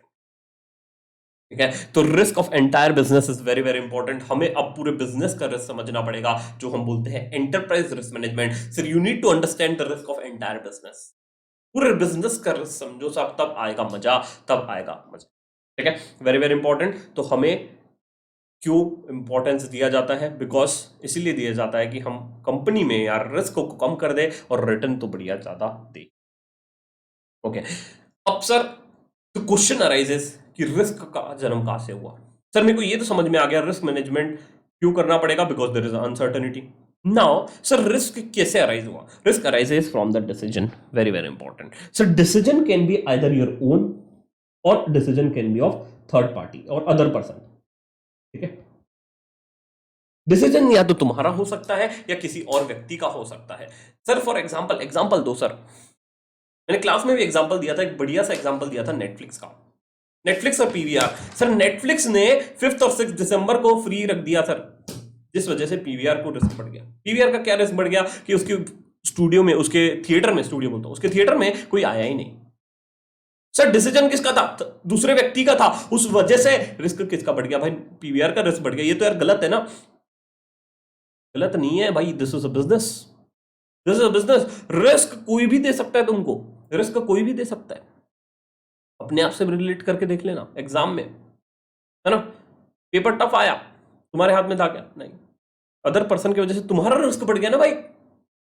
समझ रहे हो? तो डिसीजन तुम्हारा या दूसरे का भी रह सकता है। अब ऐसा भी हो सकता है कि हर बार दूसरे के डिसीजन से ही तुम्हारा रिस्क हो। ओके, अब उसको मिटिगेट करना, उसको तुम कैसे टैकल करोगे, उसके लिए तुम कैसे रिस्क मैनेजमेंट स्ट्रेटेजीज बनाओगे, उसके बेसिस पे डिसाइड होगा कि तुम्हारी कंपनी कैसे चलेगी। That will help to decide whether your company will be sustainable और उसका मॉडल कैसा रहेगा। वेरी वेरी इंपॉर्टेंट है ना। तो ये चीज एक ध्यान में रखेंगे सर। फॉर एग्जांपल अभी जैसे रिलायंस इज मूविंग, है ना। अभी एक रियल लाइफ एग्जांपल देता हूँ। रिलायंस ने कितने सारे बड़े बड़े डिसीजंस लिए, बोल्ड डिसीजंस लिए, है ना। जैसे Reliance is type with WhatsApp, Facebook, है ना। तो ये सब के साथ सब ये सब हो रहा है, इतना सारा टाइप हो रहा है ना। जियो मार्ट आ रहा है, तो this is gonna be risky for someone यार। जियो इतने डिसीजंस ले रहा है which is gonna be troublesome for the small vendors, small shopkeepers, right. तो यार ये तो उनको अब रिस्क मिटिगेशन टेक्निक्स अपनानी पड़ेगी। अगर वो नहीं अपनाएंगे ना तो भाई धंधा। Okay, this is just broad overview. अभी हम डिटेल में जाएंगे, मजा आएगा। देखो सर, अब जैसे ही मैंने डिसीजन लिया, है ना, डिसीजन लिया। अब डिसीजन किस फैक्टर्स के बेसिस पे लिया जाता है? डिसीजंस लिया जाता है प्रोबेबिलिटी और कॉन्सिक्वेंस के बेसिस पे, और उसके बेसिस पे एक आता है एक आउटकम। और ये आउटकम जो है ये या तो पॉजिटिव हो सकता है या तो नेगेटिव हो सकता है। ये आउटकम पॉजिटिव हो सकता है या नेगेटिव हो सकता है। आउटकम कैसा भी हो सकता है, पॉजिटिव और नेगेटिव। ठीक है, अब हमने, अगर तुमको चैप्टर नंबर 1 याद होगा तो हमने एक इधर बढ़िया सा टेबल बनाया था, 4x4 टेबल बनाया था। लो probability, low impact, high probability, high impact, है ना। तो एक हमने 4x4 टेबल बनाया था, जहां पे मैंने बोला था एक कॉन्सिक्वेंस इधर आएगा, या है ना, कॉन्सिक्वेंस स्केल इधर आएगा और प्रोबेबिलिटी इधर आएगा, है ना। तो इसके बेसिस पे हमने एक टेबल बनाया था, जहां पे हमने बोला था लो प्रोबेबिलिटी, लो इम्पैक्ट, है ना। फिर मैंने बोला था high probability, low impact, high probability, high impact, और लो प्रोबेबिलिटी, हाई इम्पैक्ट। ये 4x4 टेबल बनाया था, जहां पे मैंने तुमको बताया था कि सर इसके लिए स्ट्रेटेजीज कैसे कैसे यूज करना। आगे मैं बहुत डिटेल में लूंगा इसको, बहुत बढ़िया डिटेल में लूंगा, और तुम बोलोगे यार ये चीज तो मैंने आज तक कभी रिलेट ही नहीं की। सर बुक में ये चीज 4 जगह दी है, 4 से 5 जगह दी है, बट कौन सी चीज कैसे यूज करना, कहाँ यूज करना, सर नहीं समझ में आया आज तक। बहुत कंफ्यूजन था। टेंशन मत लो, मैं बैठा हूं, तुमको पास कराना है भाई। मेन गोल यही है, टारगेट 80+ लाना है भाई। ठीक है, यहाँ पे हमारा थोड़ा बेसिक खत्म होता है। अब हम थोड़ा सा और डिटेल में जाते हैं। अच्छा हाँ, और थोड़ा सा भी और ज्ञान बचा हुआ है, बहुत बढ़िया सा। देखो अब ये जो रिस्क स्कोर आता है ना, तो ये जो भी हम मल्टीप्लाई करते हैं उससे हमारा एक रिस्क स्कोर आ जाता है ना। रिस्क स्कोर के बेसिस पे, है ना, ये रिस्क स्कोर के बेसिस पे हम मिटिगेशन टेक्निक्स वगैरह डिसाइड करते हैं। तो हम जब डिटेल में पढ़ेंगे जो हमारा 5 स्टेप्स है ना, तो उसको हम और डिटेल में मैं तुमको बताऊंगा कैसे होता है, क्या होता है। बट अभी तुम ध्यान दो, multiplication of this two factors help us to derive a risk score, है ना। एक रिस्क स्कोर आएगा which needs to be compared with the company's risk appetite and if any score exceeds the risk appetite need to be included in audit plan. ये हमें audit plan में include करना पड़ेगा अगर हमारा रिस्क स्कोर रिस्क एपेटाइट से ज्यादा हो। सर मान लो सर, अब रिस्क एपेटाइट आता कहां से है, हाउ डज इट डिराइव, है ना। तो अभी मैं एक ब्रॉड ओवरव्यू देता हूं तुम्हें कि रिस्क एपेटाइट, मान लो अभी कंपनी ने जजमेंट बेसिस पे डिराइव किया है 100 करोड़। रिस्क एपेटाइट एक ओवरऑल बिजनेस का डिसाइड होगा, फिर बिजनेस फंक्शंस का हम डिसाइड करेंगे। सर बिजनेस फंक्शंस का मतलब क्या, सर हर एक कंपनी में बहुत सारे फंक्शंस रहते हैं, सर हर एक कंपनी में बहुत सारे बिजनेस फंक्शंस रहते हैं। जैसे कि अगर मैं बात करूं किसी कंपनी का, for example I will talk about Amazon में कितने सारे सर फंक्शंस हैं। सर एचआर रहेगा, लीगल टीम रहेगी, फाइनेंस टीम रहेगी, है ना, तुम्हारा सेल्स का बंदे रहेगा, ऑपरेशंस का बंदा रहेगा, है ना, बीडी का बंदा रहेगा, बिजनेस डेवलपमेंट वाला रहेगा, सर टेक्नोलॉजी वाली टीम, आईटी टीम रहेगी। सर ये सब लोग मिलके बिजनेस चलाएंगे, ठीक है। अब हर एक बिजनेस में कुछ ना कुछ रिस्क तो रहेगा, उस रिस्क को हमें मिटिगेट भी करना हो, ठीक है। बट वो रिस्क को मैं आइडेंटिफाई करूंगा, सबसे पहले तो आइडेंटिफाई करूंगा, ठीक है। अब वो आइडेंटिफिकेशन की क्या स्टेप्स रहेगी, मैं आगे बताता हूं कैसे स्टेप्स रहेगी, क्या रहेगी। बट अभी तुमको समझो risk appetite. Sir for example मैंने मेरे बिजनेस का रिस्क एपेटाइट अभी डिसाइड किया 100 करोड़। सर 100 करोड़ कैसे आया, से फॉर एग्जांपल मैंने बोला है कि सर मेरी कंपनी का नेटवर्थ है 500 करोड़। अब मैंने बोला कि 20% of the net worth is my risk appetite. Sir ये 20% कैसे आया, सर ये 20% है ना, कई जजमेंट्स और पैरामीटर्स के बेसिस पे आता है ना। जजमेंट और पैरामीटर्स के बेसिस पे आता है। जैसे कि हम पूछेंगे इन्वेस्टर्स को कि सर आप कितना रिस्क लेने के लिए तैयार हो, sir what is your capability, what appetite you are ready to take the risk, okay. अब रिस्क कैपेसिटी और रिस्क टॉलरेंस में भी डिफरेंस है, आगे बताऊंगा। बट अभी समझो रिस्क कैपेसिटी, है ना, रिस्क कैपेसिटी कंपनी का नेटवर्थ मान लो इतना है, तो रिस्क कंपनी का कैपेसिटी औकात इतना हो गया, है ना। अब जैसे मैंने मेरा एग्जांपल भी दिया था इधर कि जब मेरे को डेट पे जाना है तो मेरा रिस्क कैपेसिटी 10,000 नहीं है। मेरे पास ऐसा नहीं है कि मेरे पास पैसे नहीं है यार, मेरे पास पैसे बहुत है, बट मेरा अभी रिस्क एपेटाइट 10,000 का है यार। मैं 10,000 से ज्यादा भी खर्चना नहीं चाहता, मैं 10,000 से ज्यादा खर्चना नहीं चाहता। मैं ऐसा नहीं है कि मेरी औकात 10,000 की, मेरी औकात बहुत है, बट मैं 10,000 से ज्यादा खर्चना नहीं चाहता यार, मेरा एपेटाइट अभी 10,000 का है, ठीक है। तो इसलिए मैं तुमको एग्जाम्पल्स देता हूं ऐसे, ठीक है। तो सबसे पहले हम क्या बोल रहे थे, ओके नाउ एक एग्जांपल देता हूं एक और, कि बिजनेस ने अगर मान लो कोई कंपनी चाहती थी यार उसको एक बढ़िया सा बिजनेस स्टार्ट करना था, बट क्या था कि उस एरिया में फ्लड्स आने के चांसेस थे, ओके सर। सो फ्लड आने के चांसेस है सर, मतलब ही आप बोल रहे हो कि वहां पे probability of floods are there, likelihood of flood is there, okay yes. तो फॉर मैं एग्जांपल बोलता हूं कि 10% चांसेस है कि वहां पे फ्लड आएंगे in a year, there are 10% chances कि वहां पे फ्लड आएगा, ओके। सर मेरे पूरे प्रोजेक्ट का एक्सपोजर, सर मेरे पूरे प्रोजेक्ट का जो मैं पैसा लगाने वाला हूं ऑन एन अप्रॉक्स में लगाने वाला हूं sir 10 crore, on an approx में लगाने वाला हूं 10 करोड़, ओके सर। तो मेरा जो रिस्क हो गया वो अप्रोक्सीमेटली मैं बोल सकता हूं 1 करोड़ का हो गया, अप्रोक्सीमेटली ऑन एन अप्रॉक्स में बोल सकता हूं 1 करोड़ का हो गया, ओके सर। अब मान लो कि मेरी कंपनी का रिस्क एपेटाइट है 50 लाख, है ना, मेरे कंपनी का रिस्क एपेटाइट 50 लाख है। तो मुझे क्या करना चाहिए भाई, इस 50 लाख मतलब ही तुम्हारा जो रिस्क स्कोर है, जो तुम्हारा रिस्क आ रहा है वो तुम्हारे एपेटाइट से ज्यादा है, तुम्हारी औकात से ज्यादा है, तो उस रिस्क को तुमको कम करना पड़ेगा। अगर वो रिस्क कम नहीं होता तो भाई आप मिटिगेटिंग स्ट्रेटेजी के टाइम तुम फिर डिसाइड करोगे कि भाई मेरे को उसको अवॉइड करना है, रिटेन करना है, ट्रांसफर करना है, क्या करना है, ओके तब तुम डिसाइड करोगे, ओके। सबसे पहला स्टेप जो होता है सर, मैं सबसे पहले रिस्क तो देखूं भाई, बिजनेस में रिस्क क्या है वो तो देखो। एकदम से तुम मिटिगेशन पे नहीं आते हो। जैसे कि तुमने जब ऑप्ट आउट कर रहे थे तो तुमने क्या देखा कि यार भाई पेपर टफ है, अगर मैंने मान लो पेपर टफ है और मेरा परफॉर्मेंस उतना अच्छा नहीं था, अगर मैं ऑप्ट आउट नहीं करता हूं तुमने सबसे पहले देखा कि बार आइडेंटिफाई कर रहे हो तुमने, अगर मैं ऑप्ट आउट नहीं करता हूं, मान लो तो मैं फेल हो जाऊंगा तो मेरे को यार मई में अटेम्प्ट देना पड़ेगा। कब? तुम्हें मई में अटेम्प्ट देना पड़ेगा, और उसकी वजह से मेरा टाइम खराब हो जाएगा। इस वजह से तुमने ऑप्ट आउट किया, तुमने आइडेंटिफाई किया कि भाई यार ये रिस्क है, उसके लिए तुमने मिटिगेशन स्ट्रेटेजी क्या किया यार कि नहीं यार मैं ऑप्ट आउट कर लेता हूं, है ना, नहीं यार मैं ऑप्ट आउट कर लेता हूं, तुमने अवॉइड कर लिया अपने आप को। ठीक है, नेक्स्ट वेरी इंपॉर्टेंट। अब रिस्क मैनेजमेंट की इज्जत और बढ़ाने के लिए भाई गवर्नमेंट शांत नहीं बैठती है। कई ज्यादा एक्ट कंप्लायंसेस में भी जाके उनको बोल दिया कि भाई यहां से इन कारणों की वजह से तुम्हें रिक्वायरमेंट है, तुम्हें करना पड़ेगा, तुम्हें रिस्क को मैनेज करना पड़ेगा। तुमको क्या करना पड़ेगा? रिस्क को मैनेज करना पड़ेगा। जैसे क्लॉज 49 ऑफ लिस्टिंग एग्रीमेंट में डाल दिया सर, जैसे कि अगर कोई भी कंपनी को लिस्ट करना रहे ना, तब यार उसको सेबी को देना पड़ता है यार, एलओडीआर, है ना, लिस्टिंग एग्रीमेंट में डाल के देना पड़ेगा कि भाई हमने रिस्क मैनेजमेंट का सभी कंप्लायंस किया है, हमने पूरा कंप्लायंस कर रहे हैं। अब देखो गवर्नमेंट का बहुत सही काम होता है। गवर्नमेंट क्या करती है पता है? अगर उसको जहां पे लगता है कि यार वो मैनेज नहीं कर पाएगी तो बोलती है कि यार दूसरे के ऊपर डाल दो। जैसे कि इंटरनल ऑडिटर पे डाल दिया, उसको पता है कि मैं हर एक फाइनेंशियल स्टेटमेंट चेक नहीं कर सकती, स्टैट्यूटरी ऑडिट ला लिया। तो this is a smart way to mitigate the risk. Government भी तो इस तरीके से अपना रिस्क को मिटिगेट किया है, समझ रहे हो? ये तरीका होता है, तुमको देखना है कि तुमको कैसे मिटिगेशन करने हैं, बहुत इंपॉर्टेंट होती है लाइफ में। अगर तुमने सही मिटिगेटिंग फैक्टर दे दिया ना, तो तुम्हारी इज्जत बढ़ जाती है कंपनी में। देखो प्रॉब्लम कोई भी आइडेंटिफाई कर सकता है। For example I give you a problem, give me a solution that I can remove my eyeglasses and I'll be able to view everything in a normal manner। Problem है, एक second में give me a solution, है ना। ऐसा कुछ मैं आंखों में लगा लूं जिससे मेरे को तुरंत दिखने लग जाए और मेरे को कभी चश्मा ना पहनना पड़े। लेंसेज आर देयर बट मेरे को लेंसेज तो फिर उतारना पड़ेगा ना। तो एक प्रॉब्लम है, बट जिन्होंने सॉल्यूशन दे दिया उसकी इज्जत होती है। So this are the compliances, this are the mandatory regulations जिसकी वजह से यार मुझे रिस्क मैनेजमेंट करना पड़ता है। एक तो मुझे पता है यार नहीं यार मेरे को मेरे बिजनेस को चलाना है, मेरे इन्वेस्टर को खुश रखना है, मुझे रिटर्न ज्यादा चाहिए और रिस्क कम रखना है, मुझे रिटर्न ज्यादा चाहिए और रिस्क कम रखना है ताकि सबका इंटरेस्ट बना रहे। ठीक है ना।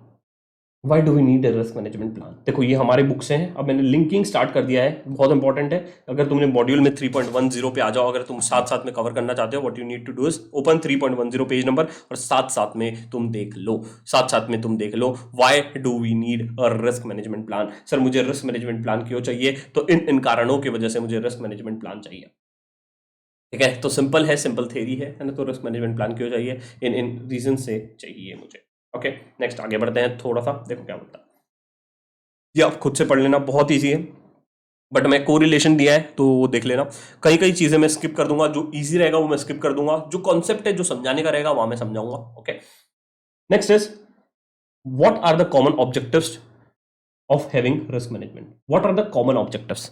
तो ये हमारा कॉमन ऑब्जेक्टिव्स भी दिया हुआ है, ये यहाँ पे तुम पढ़ सकते हो। इस सीक्वेंस में पढ़ोगे ना, so that you will be able to link chapter 1, 2, 3 in very good manner, बहुत बढ़िया से। ठीक है, importance of risk management. Sir risk management क्यों इंपॉर्टेंट है? देखो क्या बोलता है, because it can not possible define its objective future without it, है ना। देखो क्या बोलता है, ये मेरे लिए इसलिए इंपॉर्टेंट है because it can not possibly define the future objective without it. Sir अब मेरे को बताओ कि अगर तुम कोई भी ऑब्जेक्टिव सेट कर रहे हो, whenever any organisation is setting its objective, does it need to consider the risk management also? Yes, very very important. Because अगर तुमने ऑब्जेक्टिव्स जब डिफाइन कर रहे हो तब रिस्क को डिफाइन नहीं किया ना, तब ऑर्गेनाइजेशन को बहुत ज्यादा प्रॉब्लम्स हो जाएगी मिटिगेशंस में। उसको देखना पड़ेगा यार। फॉर एग्जांपल मैंने जब बिजनेस सोचा कि यार I need to locate my business in some floody areas, जैसे मैंने बोला था आसाम में, मान लो मेरे को लगाना है आसाम में अपना बिजनेस, मुझे पता है आसाम में फ्लड्स ज्यादा आते हैं। अब मुझे पता था यार आसाम में फ्लड्स ज्यादा आते हैं, फिर भी मैंने बिजनेस लगा लिया, मतलब ही सर आप रिस्क मैनेजमेंट को कंसिडर ही नहीं कर रहे हो। तो this is something very very important which you need to focus on. ठीक है, the company defined without considering the chances that it might lose, है ना। देखो सर उसको बहुत जोर की चोट लग सकती है, अगर रिस्क का फटका पड़ सकता है, वही बोलना चाह रहा है। आगे बढ़ते हैं, ups and downs in risk management. Sir what are the ups and downs in risk management? देखो रिस्क मैनेजमेंट की वजह से किसी को कुछ फायदा भी होता है, नुकसान भी होता है ना। रिस्क मैनेजमेंट के आने की वजह से कुछ अच्छी चीजें भी हुई है, कुछ बुरी चीजें भी हुई है। सर क्या अच्छी चीजें हुई है? सर ये सब अच्छी चीजें हैं। सर बुरी चीजें क्या हुई है? ये सब बुरी चीजें हुई है। मतलब बुरी चीजें इन टर्म्स ऑफ कि रिस्क मैनेजमेंट में यार ये सब बुरी चीजें हैं, इसको अभी हमको मिटिगेट करना पड़ेगा। जैसे कि अब इस पे what ICI can ask us, है ना। Now I am relating to the chapter. अब यहां से हम डीप डाइव करेंगे, कॉन्सेप्ट बिल्ड हो चुका है तुम्हारा। Now will go into deep detail. जैसे आईसीआई पूछ सकती है what are the good qualities of risk management, options में दे देगी 1 2 3 4, इसमें से कुछ भी उठा के दे सकती है। ओके अब जैसे आईसीआई ने पूछ सकती है कि what are the why risk management is considered to be a bad, या why what which of the following is not a good quality of risk manager, कुछ भी दे सकती है इसमें इंस्टीट्यूट। जैसे कि अब सर कौन सी बुरी चीज है, मैं एग्जांपल देता हूँ यार, रिस्क मैनेजर का स्कोप बहुत ओपन होता है। Okay number 1 sir, risk management कभी तुम्हारे को कोई रेवेन्यू तुरंत जनरेट करके नहीं देता यार, इसलिए कोई इज्जत नहीं करता। जो धंधा लाता है उसका इज्जत होता है, सिंपल सा गणित है भाई बिजनेस में भी। अगर तुम बिजनेस ला रहे हो तो तुम्हारी जय जयकार होगी, तुम्हारे हाथ जोड़े जाएंगे। बट अगर तुम बिजनेस नहीं ला रहे हो, तुम फालतू का ज्ञानबाजी कर रहे हो, तो नहीं होता है। फॉर एग्जाम्पल स्टेट्यूटरी ऑडिटर की कितने फॉर्म्स में इज्जत होती है, नहीं होती भाई। क्यों? क्योंकि यार कंप्लायंसेस है, ये पता है भाई जरूरी है, 4 चीजें अच्छी बता के जाएगा, बट यार रेवेन्यू नहीं देता है, इसीलिए वो दिक्कत है। तो this is a downside. तो उसी प्रकार से रिस्क मैनेजमेंट का भी कुछ डाउन साइड है, रिस्क मैनेजमेंट का भी कुछ अपसाइड है। ओके अब जैसे 2007 और 2008 क्राइसिस की मैं बात करूं, तो वहां पे भी यार रिस्क मैनेजमेंट ने यार नहीं बचा पाया यार। भले ही तुम कितना भी रिस्क मैनेजमेंट का गाना गाओ, बट नहीं बचा पाया। तो this is a downside. तो this are the upsides and downsides, कुछ अपसाइड्स है कुछ डाउनसाइड्स है which is there in risk management. तो ये तुम्हें देखना चाहिए, वेरी वेरी इंपॉर्टेंट। इस पे क्वेश्चंस पूछ सकता है, ठीक है। तो इस इन सब कारणों की वजह से मुझे देखना पड़ेगा what are the ups and downs. देखो मैंने कुछ कुछ पॉइंट्स अंडरलाइन कर लिए है ना, जो जो मुझे इंपॉर्टेंट लग रहे थे मैंने अंडरलाइन करके दिए अभी, है ना। सर कैसे अंडरलाइन किया भाई, वीडियो पॉज करके अंडरलाइन कर दिए सो दैट तुम्हारा टाइम बच जाए। It is more important that तुम्हारा हर एक मिनट कीमती है, इसीलिए मैंने काफी सारे नोट्स भी बना के रखे हैं सो दैट नोट्स लिखने में टाइम वेस्ट ना जाए। और सेकंड इज अंडरलाइन करते जाऊंगा सो दैट तुम पढ़ लेना and this will help you out.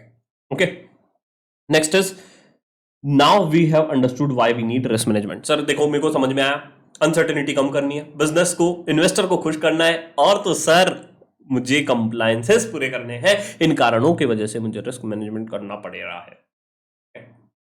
Sir time to learn risk management in detail, बहुत ही डिटेल में पढ़ेंगे, ध्यान से पढ़ेंगे, ध्यान से समझना, बहुत बढ़िया है चीज है। अब मैं जो चीज बताने वाला हूं ना बहुत बढ़िया से समझेंगे, ठीक है। ये जो ग्राफ है इसको बहुत डिटेल में समझेंगे। रिस्क मैनेजमेंट प्रोसेस, सर ये जो प्रोसेस है ना, इसी प्रोसेस पे chapter 1 2 3 and 8 on an average बना हुआ है, ठीक है। ऑन एन एवरेज इन सब चीजों पे बना हुआ है। सर सबसे पहले establish the context. Okay context कैसे एस्टैब्लिश करना, क्या करना, पहले बताता हूं, पहले वो समझते हैं। सर सबसे पहले तुम्हें रिस्क को आइडेंटिफाई करना पड़ेगा, फिर उसको एनालाइज करना पड़ेगा, फिर इवेलुएट करना पड़ेगा, फिर ट्रीट करना पड़ेगा, फिर मॉनिटर करना पड़ेगा, फिर ये प्रोसेस फिर से चलती रहेगी, फिर ये प्रोसेस चलती रहेगी, फिर ये प्रोसेस चलती रहेगी, ठीक है। सर आइडेंटिफाई एनालाइज और इवेल्युएट, आइडेंटिफाई एनालाइज और इवेल्युएट को मैं बोलता हूं, इन तीनों को मैं बोलता हूं रिस्क असेसमेंट प्रोसेस। इन तीनों को मैं बोलता हूं सर रिस्क असेसमेंट प्रोसेस। एक बहुत बढ़िया सा क्वेश्चन बनाया है मैंने रिस्क असेसमेंट प्रोसेस पे, और तुमको बनाना पड़ेगा। सर तुमको आइडेंटिफाई, एक कंपनी दूंगा मैं तुमको, ठीक है, एक कंपनी का पूरा दूंगा, उसका रिस्क आइडेंटिफाई करो, खुद एनालाइज करो और इवेल्युएट करो, ठीक है, उसका फंक्शंस का। सर एस्टैब्लिश द कंटेक्स्ट मतलब क्या? सर तुमको कंटेक्स्ट एस्टैब्लिश करना पड़ेगा। फॉर एग्जांपल एक बिजनेस फंक्शन, और एक बिजनेस फंक्शन का तुमको आइडेंटिफाई करना पड़ेगा। से for example HR, human resource में क्या क्या रिस्क है, उसको एनालाइज करो, उसको इवेल्युएट करो, उसको ट्रीट कैसे करना है, और उसको मॉनिटर करते रहना है कि वो सही हो रहा है या नहीं। एक एग्जांपल लेते हैं सर, फिर मैं समझाऊंगा और अच्छे से। देखो मैं जो स्पेसेस दी है यहाँ पे तुम या तो लिख सकते हो, ड्रॉ कर सकते हो, या तो फिर उसको ब्लैंक रख सकते हो, ठीक है। अब इसमें क्या करने वाले हैं मैं तुमको हर चीज बताता हूं। सबसे पहला देखो बिजनेस समझते हैं, तुमको सबको बिजनेस समझ में आता है? यस समझ में आता है सर, तो ये चीज भी समझ में आ जाएगी, ठीक है।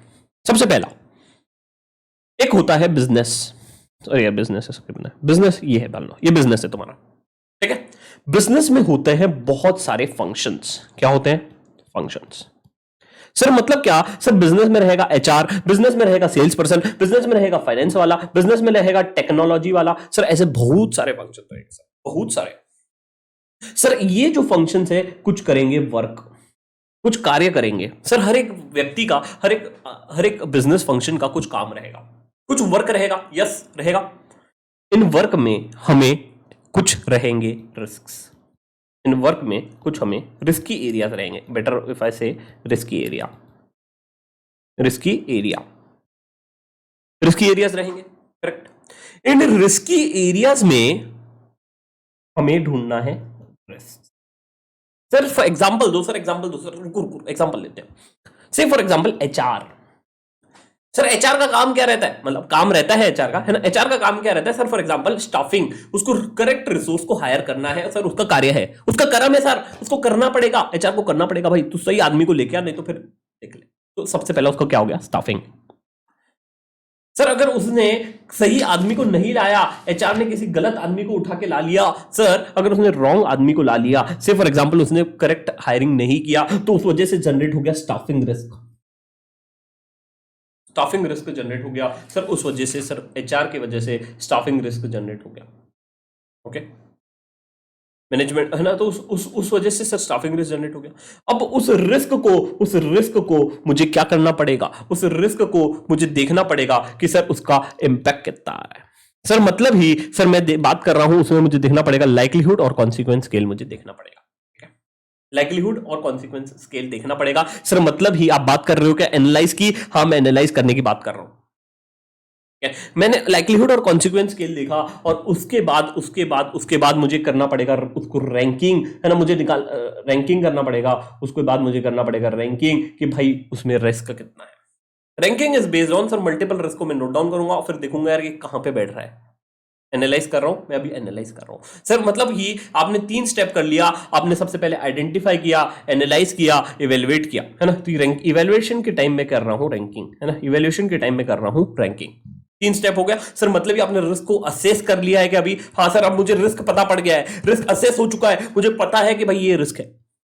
अब नेक्स्ट स्टेप है असेसमेंट के बाद तुम्हें करना पड़ता है क्या, उसे करना पड़ता है ट्रीट, उसे करना पड़ता है, देखो ट्रीट वही स्टेप है, ट्रीट करना है ना, मिटिगेट करना है सर मुझे। अब उसको ट्रीट करना है सर। अब ट्रीट कैसे करूंगा, या तो एचआर को मैं ट्रेनिंग दूंगा, या तो एचआर को बोलूंगा कि भाई तू ढंग से काम कर, या तो मैं एचआर को वार्निंग दे दूंगा। सर ये सब क्या है, ट्रीटमेंट के ऑप्शन है ना, जो हमने देखा है 4 स्टेप्स, है ना, जो हमने 4 तरीके देखे ट्रीटमेंट के, वो अब यहां पे आएंगे, उसको हम करेंगे ट्रीट। उस ट्रीटमेंट के बाद जो भी ट्रीटमेंट होगा उसको मुझे देखना पड़ेगा कि यार अब सही से काम कर रहा है या नहीं, सही से काम कर रहा है या नहीं, उसको मेरे को कंटिन्यूअसली क्या करना पड़ेगा, मॉनिटर करना पड़ेगा, भाई देखते रहना पड़ेगा। Sir identification is a continuous process क्यों बोला जाता है, एग्जाम में क्वेश्चन पूछेगा why identification is considered as a continuous process, because अगर एक रिस्क मिटिगेट हो गया तो फिर दूसरा रिस्क तो अराइज हो सकता है ना यार। से फॉर एग्जांपल मैं बिजनेस में मैं सोच के बैठ गया, मतलब बढ़िया से मैं आराम से बैठ गया सर कि भाई अब रिस्क नहीं आएगा, रिस्क नहीं आएगा, रिस्क नहीं आएगा। रिस्क कभी भी आ सकता है, कभी भी आ सकता है। Sir for example sir black swan event, Covid का रिस्क किसने सोचा था कि आएगा, आ गया ना भाई, आ गया कि नहीं आ गया सर, आ गया ना मार्च में।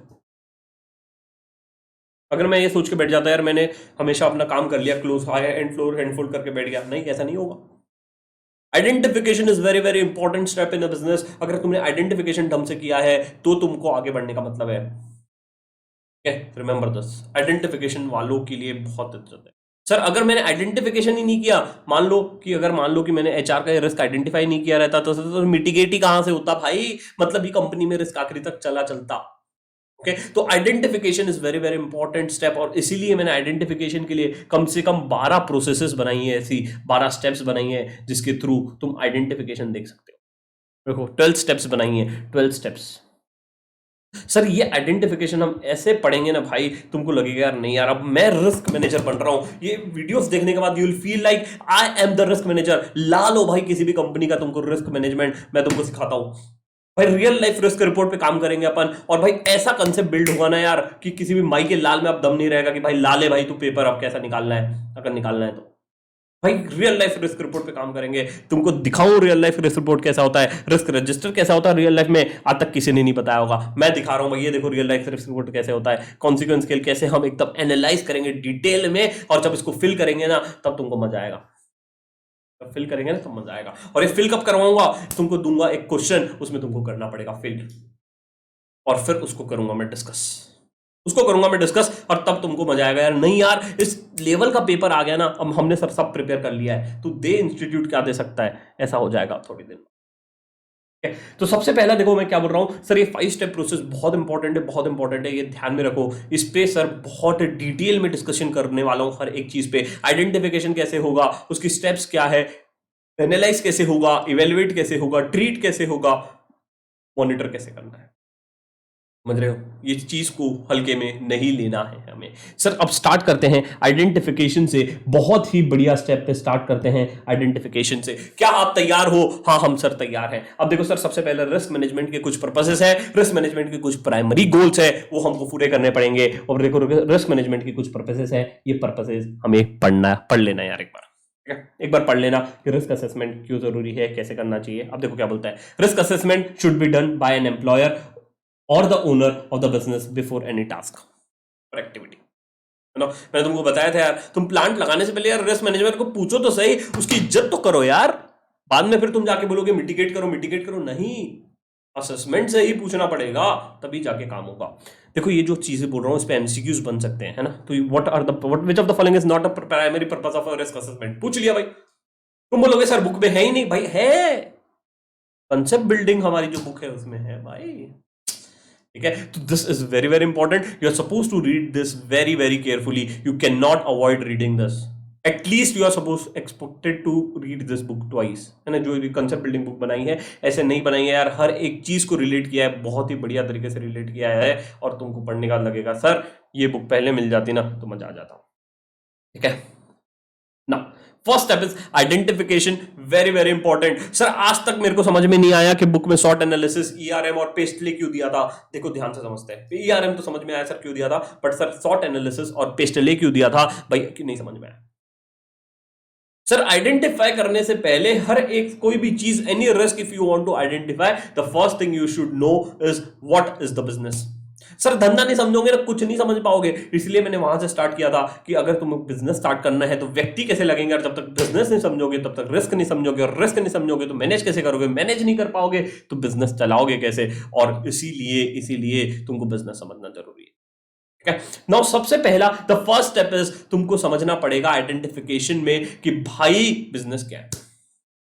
सर अब बिजनेस समझने के लिए हमेशा सर इट इज एडवाइजेबल कि हम कंपनी का शॉर्ट एनालिसिस करें। सर अगर किसी भी चीज का शॉर्ट एनालिसिस होता है ना तो तुम चीजों को अच्छे से समझ जाते हो। Sir for example if I do a short analysis of any business, if I do a short analysis of myself, I come to know कि where I am good at, what a business need to improve, what are the threats for the business, what are the opportunities for the business, what is the strength for the business।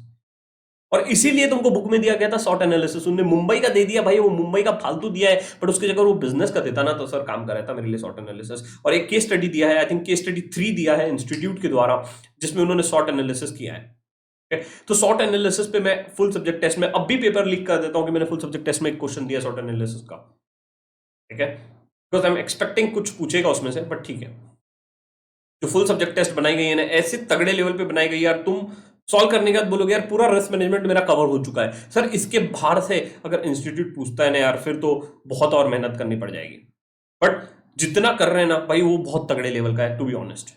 कुछ भी नहीं छोड़े, chapter wise पे जब cover कर रहे हैं तो भाई चैप्टर में कुछ भी पूछ सकता है वो कवर कर लिए। और यहाँ पे जो रिलेशन होगा ना, ये तुम आखिरी में जब पांचों स्टेप पढ़ोगे और सब बोलोगे आय हाय हाय हाय हाय सर मजा आ गया। ठीक है, तो अब देखो ये जो कुछ कुछ वर्डिंग्स उठाई गई है ये चैप्टर से उठाई गई है ताकि तुमको अब लिंक हो भाई। आइडेंटिफिकेशन में कुछ चैप्टर 2 में दिया है, कुछ चैप्टर 3 में दिया है, कुछ ऊपर दिया है, कुछ नीचे दिया है, उसको हमने कोलेट कर दिया एक जगह पे। ठीक है, तो सबसे पहले आइडेंटिफिकेशन में बोलता है what can go wrong. Sir गलत क्या हो सकता है वो देखना है, हमें रिस्क को आइडेंटिफाई करना है। सर आइडेंटिफाई कैसे करूंगा, सबसे पहले बिजनेस समझूंगा, बिजनेस समझने के बाद मैं उसके बिजनेस एरिया समझूंगा, बिजनेस एरिया समझने के बाद देखूंगा कि वहां क्या गलत हो सकता है। अब सर आइडेंटिफाई कर रहा हूं तो मुझे कुछ क्वेश्चंस पूछने पड़ेंगे, हाँ पूछने पड़ेंगे कि भाई कैसे क्वेश्चंस पूछूंगा, वो इधर लिखा हुआ है। सर मुझे किन्नी लोगों से बात करनी पड़ेगी, हाँ भाई करनी पड़ेगी, सर वो भी यहां लिखा हुआ है। ठीक है सर, तो देखो सबसे पहला क्या बोलता है, हम स्टेप वाइज जाते हैं, बहुत मजा आएगा, ध्यान से देखो इधर, इसको बहुत ध्यान से पढ़ना है। ठीक है, risk identity process is a continuously evolving process, MCQ आ सकता है। Which of the following is a continuous evolving process, 4 step दे देगा, identification, analysis, evaluate, evaluation of risk or treatment of risk or mitigation of risk. तो इसमें MCQ दे सकता है कुछ भी बना सकता है इंस्टीट्यूट। ठीक है, तो continuous evolving process is identification of risk.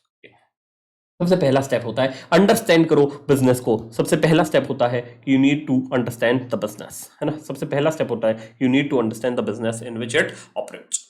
ठीक है, तुम्हें बिजनेस को देखना पड़ेगा कि सर किस में वो ऑपरेट करता है। ठीक है, आगे बढ़ते हैं। Risk identification is effective when the risk management team understands the business, industry or the sector in which it operates and the key देखो क्या बोलता है key management objectives, कौन कौन से उसके ऑब्जेक्टिव्स है उसको समझना पड़ेगा, तभी काम बनेगा। तो मैंने बिजनेस को समझा सर, बिजनेस समझ में आता है मुझे, ठीक है। अब आगे बढ़ते हैं next time. Identify the essential functions of business. Sir मैंने बताया था सर कौन कौन से फंक्शंस होते हैं, एक होता है एचआर, है ना। तो देखो इसेंशियल फंक्शन, इसके लिए मैंने बहुत बढ़िया सा टेबल बनाया है, बहुत मेहनत लगी है टेबल बनाने में, बहुत मेहनत लगी है। ये टेबल तुमको अगर दिखा दूंगा ना भी तुमको मजा आ जाएगा। देख लेते हैं, चलो सर क्या बनाया आपने, दिखाओ सर। हवाबाजी कर रहे हो क्या सर? नहीं भाई हवाबाजी नहीं कर रहे, सच बता रहा हूँ। देखो बहुत ही तगड़े लेवल पे टेबल बनाया। ये टेबल जो समझ गया ना उसको भाई मजा आ जाएगा। इसको बांटा है सबसे पहले, देखो बिजनेस फंक्शंस को बांटा है एक इंटरनल फैक्टर्स पे और एक बांटा है आगे एक्सटर्नल फैक्टर, जो होता है पेस्टले। सर पेस्टले क्या होता है? सर पेस्टले बोलता है political, economical, social, technological, legal, environmental factors के बेसिस पे हमको आइडेंटिफाई करना पड़ेगा कि कौन से फंक्शंस होते हैं और उसमें कौन सा रिस्क होता है, उसमें कौन से फंक्शंस होते हैं और कौन सा रिस्क होता है, वो आइडेंटिफाई करना पड़ेगा। सेम चीज की है। सबसे पहले देखते हैं सर इंटरनल फैक्टर्स में हमने क्या किया। इंटरनल फैक्टर्स में देखो हमने क्या किया है, सबसे पहले हमने बोला कि भाई ये बिजनेस के फंक्शंस होते हैं, जैसे कि एचआर। सर एचआर का कार्यक्रम क्या होता है? भाई ये एचआर का कार्यक्रम होता है, ठीक है, ये एचआर का कार्यक्रम होता है। सर उसके बाद एचआर में, एचआर की वजह से कौन कौन से रिस्की एरियाज हो सकते हैं, वही रिस्की एरियाज हो सकते हैं। और सर एचआर की वजह से कौन कौन से रिस्क हो सकते हैं, सर ये हमने इधर बना लिया। सर ये हो गया आइडेंटिफिकेशन पूरा। अब इसके आगे मान लो कि अगर मुझे बनाना होगा तो मैंने देखो सबसे पहले क्या कैसा हो सकता है। सबसे पहले मैंने बोला कि बिजनेस फंक्शंस हो गए, फंक्शंस के बाद मैंने डाल दिया उसके क्या फंक्शन डाल दिया, फिर उसके क्या क्या काम करता है, फिर उसकी वजह से क्या क्या रिस्क आ सकते हैं, फिर उसके बाद उधर में डालूंगा मिटिगेशंस। तो सर एक मैं रिस्क असेसमेंट एक रिपोर्ट भी बनाया हुआ है ना, एक बहुत बढ़िया सा रिस्क असेसमेंट रिपोर्ट बनाया हुआ है नीचे, और जहां पे मैं कवर किया है कि भाई ये असेसमेंट रिपोर्ट तुमको बनाना पड़ सकता है। एग्जाम में बोल सकता है कि प्रिपेयर रिस्क असेसमेंट रिपोर्ट, मैं अभी नहीं दिखाता हूं बट तुमको दिखाऊंगा जब वो आएंगे हमारा assessment report. Sir risk assessment कब कंप्लीट होगा? जब हमारा आइडेंटिफिकेशन, एनालिसिस और इवेलुएट कंप्लीट हो जाएगा, तब रिस्क असेसमेंट पूरा हो जाएगा, ठीक है। तो सबसे पहले आते हैं सर हमारा स्टेप नंबर 1। स्टेप नंबर 1 मैंने बोला बिजनेस को समझो। बिजनेस को समझने के बाद identify the essential functions of business. Sir कौन कौन से एसेंशियल फंक्शंस है वो मैंने देख लिया, मैंने टेबल पे क्लासिफाई किया है। देखो क्या बोलता है, business risk arises on the two major factors, internal and external. मैंने क्लासिफाई भी किए इंटरनल और एक्सटर्नल। इंटरनल फैक्टर्स कौन से हो सकते हैं? जो कंपनी के अंदर है। एक्सटर्नल में मैं बोला कि पेस्टले है ना, तो पेस्टले है मेरे एक्सटर्नल फैक्टर्स। ओके आगे क्या बोलता है, allocate the work एक सेकंड है ना, allocate the work which is performed by each function। हर एक फंक्शन जिस तरीके से काम कर रहा है उस तरीके से हमको वर्क अलोकेट करना है। जैसे कि मैंने एचआर का काम अलोकेट कर लिया था कि भाई एचआर ए करेगा, हायरिंग करेगा, है ना, रिसोर्स को ट्रेनिंग देगा, जो भी काम है एचआर के वो मैंने एक जगह लिख दिए है। आगे क्या बोलता है, select the participants who can identify the risk. देखो ये 2.2 पे था, ऊपर के 3 फंक्शंस नहीं थे, मैंने ढूंढ के बना के लिखे ताकि तुमको समझ में आए यार भाई इस तरीके से बिजनेस सोचा जाता है, इस तरीके से रिस्क मैनेजर को सोचना है और इस तरीके से तुमको एग्जाम में सोचना है अगर क्वेश्चन आया तो, ठीक है। अब सबसे पहले फिर देखो identify the participants who can identify the risk. ये पार्टिसिपेंट्स हैं जो रिस्क को क्या करेंगे, आइडेंटिफाई करेंगे। सर एक्सपर्ट्स कैसे आइडेंटिफाई कर सकता है? ध्यान से सुनो, डेल्फी अप्रोच चैप्टर नंबर 2 में तुमने पढ़ा था कि भाई डेल्फी कुछ तो भी पढ़ा था कि हम पैनल ऑफ एक्सपर्ट्स बिठाएंगे जो डेल्फी अप्रोच के थ्रू वो आइडेंटिफाई करेंगे सर एक्सपर्ट्स। यस याद आ गया सर, याद आ गया, है ना। सर कस्टमर्स कैसे रिस्क को आइडेंटिफाई कर सकते हैं? एग्जांपल दे रहा हूं भाई, कस्टमर कैसे नहीं आइडेंटिफाई कर सकते हैं? कस्टमर बोला कि तुम्हारा सर्विस नहीं है अच्छी, कस्टमर बोला तुम्हारा प्रोडक्ट नहीं है अच्छा, भाई रिस्क तो बता रहा है तुमको, उधर जाओ सीख जाओ, है ना। तो कस्टमर बहुत इंपॉर्टेंट रोल प्ले करता है रिस्क को आइडेंटिफाई करने में, ठीक है। तो ये सब बंदे हैं जो हमें आइडेंटिफाई करने में मदद करेंगे। आगे क्या बोलता है, देखो क्या बोलता है, check on everyday business functions which could lead to arise और change in a risk. Sir everyday business functions देखो जो अराइज और चेंज इन रिस्क हो सकता है ना। तो ये कौन कौन से बिजनेस फंक्शंस है जो हमें बताएंगे कि इन वजह से हो सकता है। देखो तुम्हारा न्यू पर्सनल आ गया, टेक्नोलॉजी आ गया, चेंज हो गया, सर उन सब चीजों की वजह से तुम्हारा रिस्क अराइज हो सकता है। सर अब मुझे ये बताओ, अब एक बहुत बढ़िया सा क्वेश्चन एक स्टूडेंट ने मुझे पूछा था कि सर टेक्नोलॉजी की वजह से, टेक्नोलॉजी इज इंटरनल रिस्क और external risk? I would say it's both. For example कोई मार्केट में नई टेक्नोलॉजी आ गई, उस वजह से इंटरनल भी इफेक्ट हो सकता है और एक्सटर्नल भी इफेक्ट हो सकता है। इंटरनल भी इफेक्ट हो सकता है और एक्सटर्नल भी इफेक्ट होता है, दोनों हो सकते हैं। मान लो कंपनी की टेक्नोलॉजी ऑब्सोलीट थी, कंपनी पुरानी टेक्नोलॉजी यूज करता था, हो गया, बट मार्केट में कुछ नया मॉडल आ गया, बारजी में मार्केट में 5G आ गया, but I am using old technology, जिसकी वजह से मेरा रिस्क है। क्या ध्यान से देखो, मजा आ रहा है नहीं आ रहा है? हाँ बोल दो यार, हाँ बोल दो। चलो बढ़िया, मजा आ रहा है सर। ठीक है, चलो आगे बढ़ते हैं।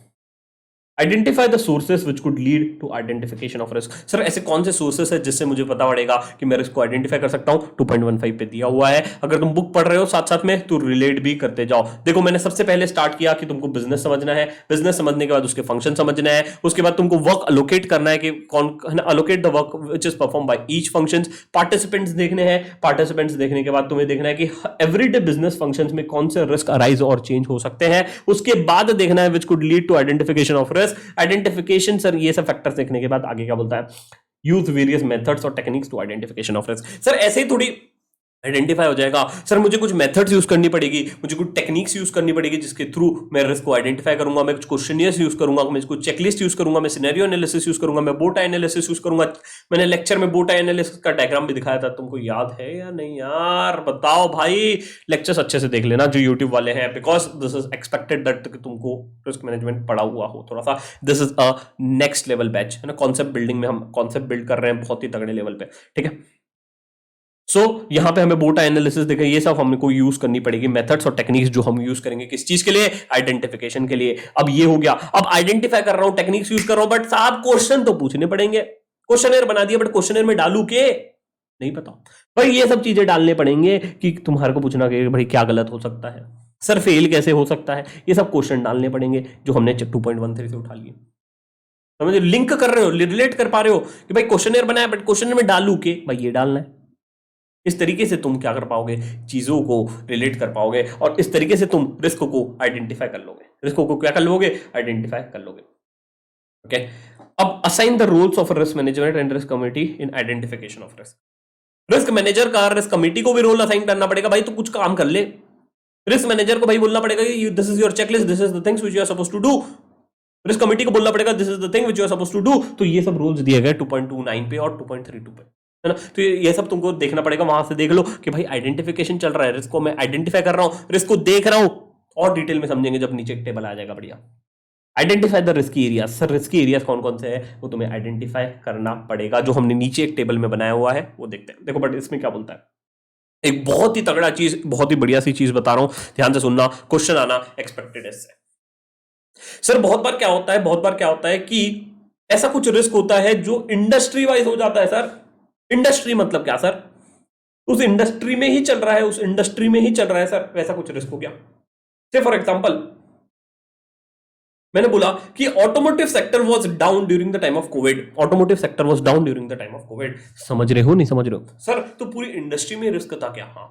सर अगर फ्यूल के प्राइसेस बढ़ गए तो पूरी एविएशन इंडस्ट्री सफर करेगी क्या? हाँ। स्पेसिफिकली मैं सफर करूंगा क्या? तो कभी कभी जब तुम रिस्क को आइडेंटिफाई करते हो, ओके, नंबर वन, कभी कभी तुम उसका कॉन्सिक्वेंस स्केल जब डिसाइड करते हो, नंबर टू, तो तुमको इंडस्ट्री एज अ होल को इंपैक्ट कर रही है या तुम्हारे बिजनेस को इंपैक्ट कर रही है वो सोचना पड़ता है कभी। और impact, high probability high impact, low probability low impact, अगर पूरे इंडस्ट्री को इंपैक्ट कर रही है तो तुमको देखना पड़ेगा कि केस स्टडी में कैसा बोल रहा है कि वो इंडस्ट्री को इंपैक्ट कर रही है, कंपनी को इंपैक्ट कर रही है। इंडस्ट्री को इंपैक्ट कर रही है तो मतलब कि यार सबको कर रही है, मेरा रिस्क नहीं है, पूरी इंडस्ट्री का रिस्क है। ठीक है, तो उस हिसाब से तुमको स्ट्रेटेजीज बनानी पड़ेगी, उस हिसाब से तुमको रिस्क का जो फ्रीक्वेंसी है वो बताना पड़ेगा, तो उस हिसाब से चेंज होता है। देखो क्या बोलता है, also make a risk related to the industry specific, है ना, तो वही बोलना चाह रहा था मैं यहां पे। Next is keep in mind the concept of VUCA। Hi hi hi sir, what is VUCA? भाई VUCA चैप्टर नंबर 1 में हमने पढ़े थे, volatility, uncertainty, complexity, ambiguity. Sir VUCA के मिटिगेशन टेक्निक्स हम पढ़ेंगे जब चैप्टर नंबर 1 का नोट्स आएगा ना, तो VUCA के मिटिगेशन टेक्निक्स है VUCA के लिए हमको VUCA यूज करना है, मिटिगेशन के लिए कैसे होगा वो मैं बताऊंगा। बट जब भी तुम हम बता रहे हो, जब भी तुम रिस्क को आइडेंटिफाई कर रहे हो, तुम्हें VUCA का ध्यान रखना पड़ेगा। सर क्यों ध्यान में रखना पड़ेगा? बिकॉज देखो क्या बोलता है VUCA, because it helps to prevent in context in which the organisation view in current and future stage, है ना।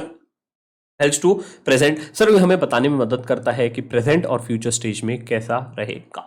ओके, सर अब होता है start preparing a risk register. अब हमें रिस्क रजिस्टर यहाँ पे प्रिपेयर करना स्टार्ट करना पड़ेगा। Start preparation of risk register. Sir risk register में मेरे को क्या क्या प्रोसेस डालना है, क्या क्या चीजें डालनी है, ये मैंने इधर लिख दी है। आइडेंटिफिकेशन स्टेप में मैंने ये चीजें कर दी है। सर आप अब रिलेट कर पा रहे हो। सर मैंने क्या किया, मैंने शुरुआत किया, मैंने बिजनेस देखा, बिजनेस समझा, बिजनेस को आइडेंटिफाई कर रहा हूं, मैं अभी रिस्क देख रहा हूं, रिस्क देख रहा हूं और यहां पे मैं रिस्क रजिस्टर चालू कर दिया है और यहां पे मैं रिस्क लिखूंगा कि भाई ये रिस्क है। ठीक है, identification is a continuous process, very very important. ठीक है ना सर, सबसे पहले हम समझते हैं रिस्क रजिस्टर कैसा दिखता है। आ जाओ, दिख रहा है तुमको, दिख रहा है तुमको, कुछ दिख रहा है रिस्क रजिस्टर। देखो रिस्क रजिस्टर सबसे पहला है ना, एक भाई बहुत तगड़ा रिस्क रजिस्टर लेके आया है।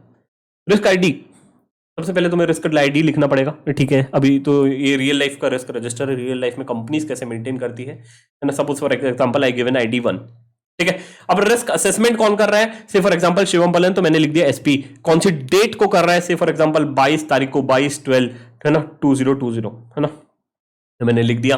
अब मेरे को लिखना पड़ेगा रिस्क के बारे में, जो भी मेरा रिस्क का डिस्क्रिप्शन है, रिस्क का ज्ञानबाजी है, सर ये रिस्क है मुझे लग रहा है, ये रिस्क के बारे में लिख दिया। तो सबसे पहले लिखोगे ये रिस्क है, स्टाफिंग रिस्क है। अब स्टाफिंग रिस्क के बारे में कैसे है, क्या है, वो लिखना पड़ेगा। फिर उसके बाद मुझे लिखना पड़ेगा सर कौन कौन से ऑब्जेक्टिव्स अफेक्ट हो रहे हैं, उसके वजह से कौन कौन से ऑब्जेक्टिव्स अफेक्ट हो रहे हैं, वो मुझे लिखना पड़ेगा।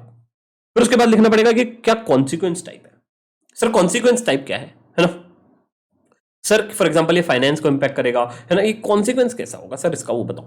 ओके, रिस्क ओनर कौन है ना, उसके बाद मुझे लिखना पड़ेगा कि भाई रिस्क का ओनर कौन है, who is the owner of this risk.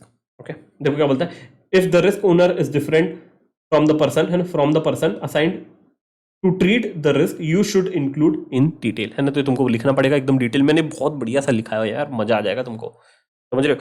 Exam में जब टफ क्वेश्चन आते हैं तो ये सब चीजें काम आएगी। और ये बैच बहुत इंपॉर्टेंट है, बात मानो यार, मजाक नहीं कर रहा हूँ, बहुत रिसर्च किया है, बहुत तगड़ा रिसर्च किया है, तुमको पास कराना है भाई, इंटेंशन यही है बस।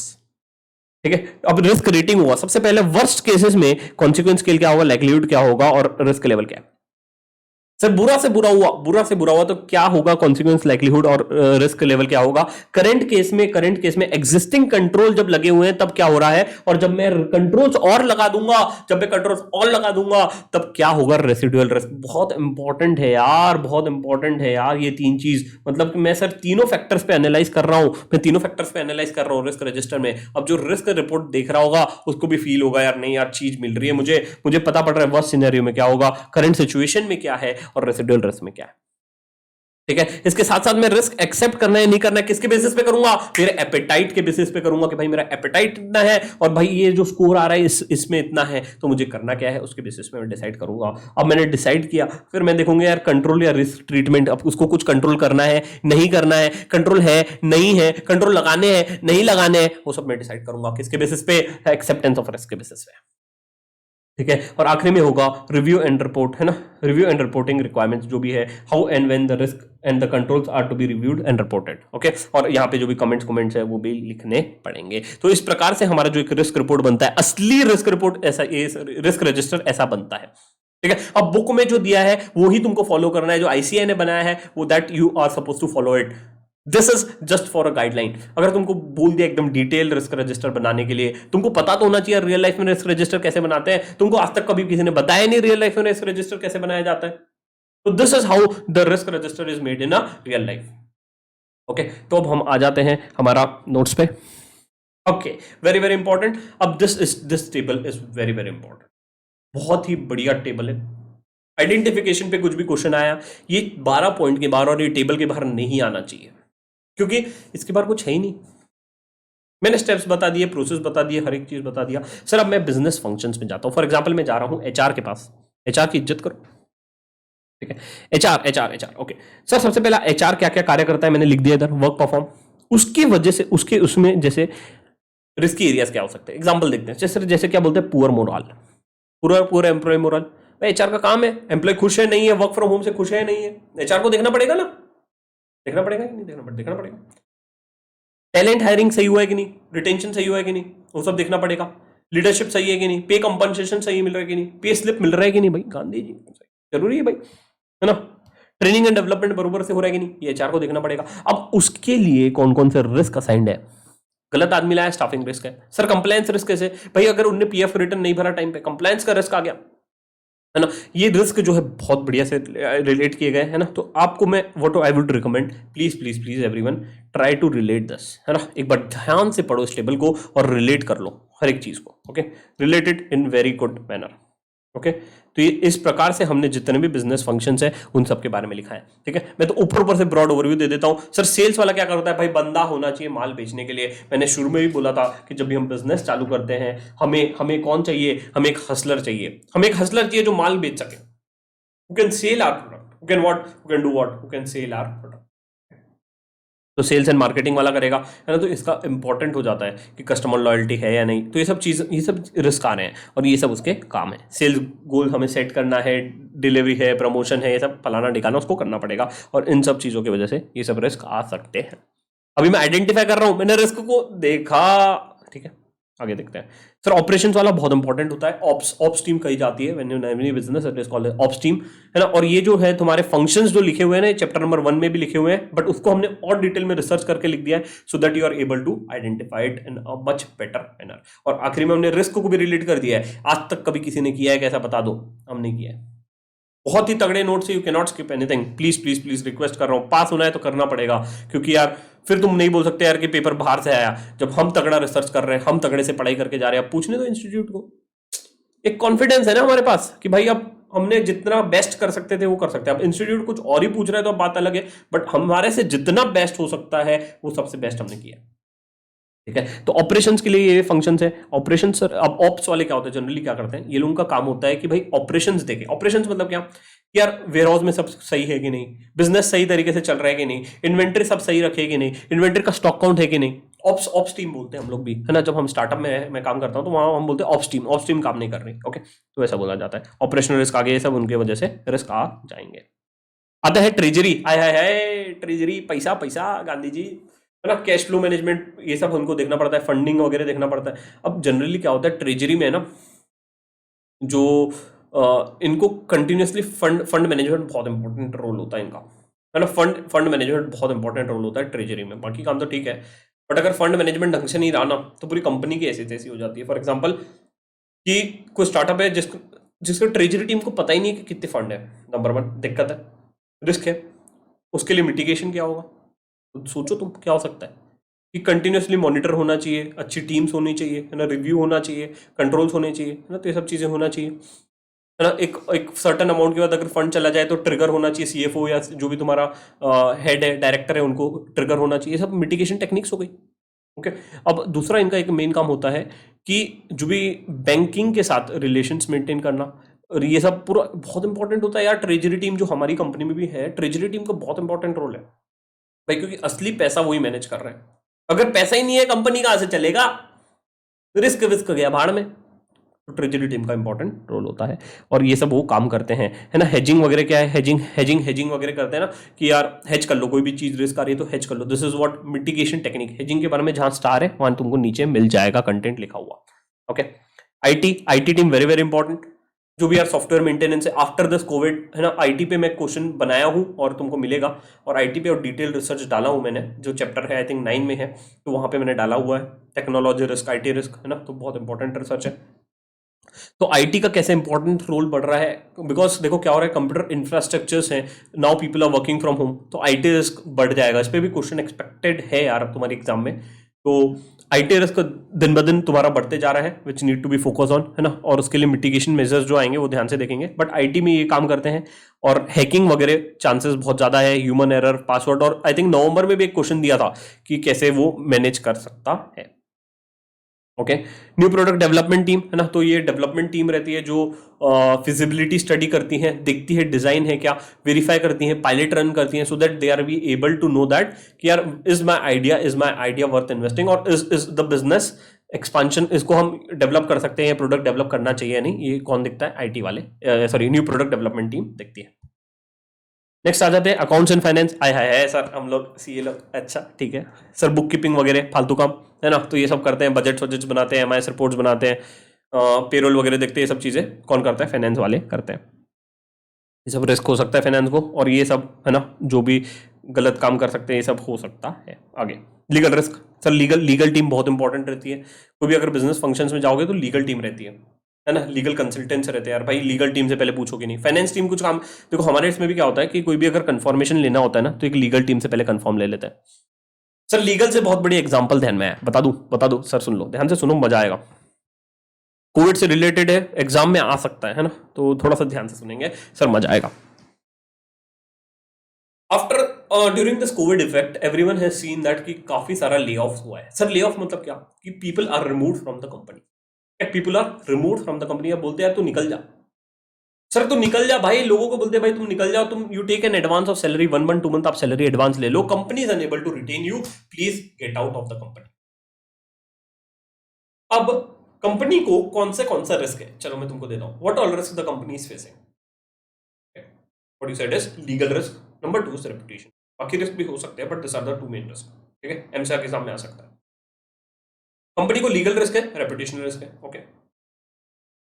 Now next question is, as a businessman सोचो, दुकान तुम धंधा चला रहे हो ऐसा सोचो, तब तुमको मजा आएगा कि now what are the strategies you would recommend to avoid this legal risk और रेपुटेशनल रिस्क।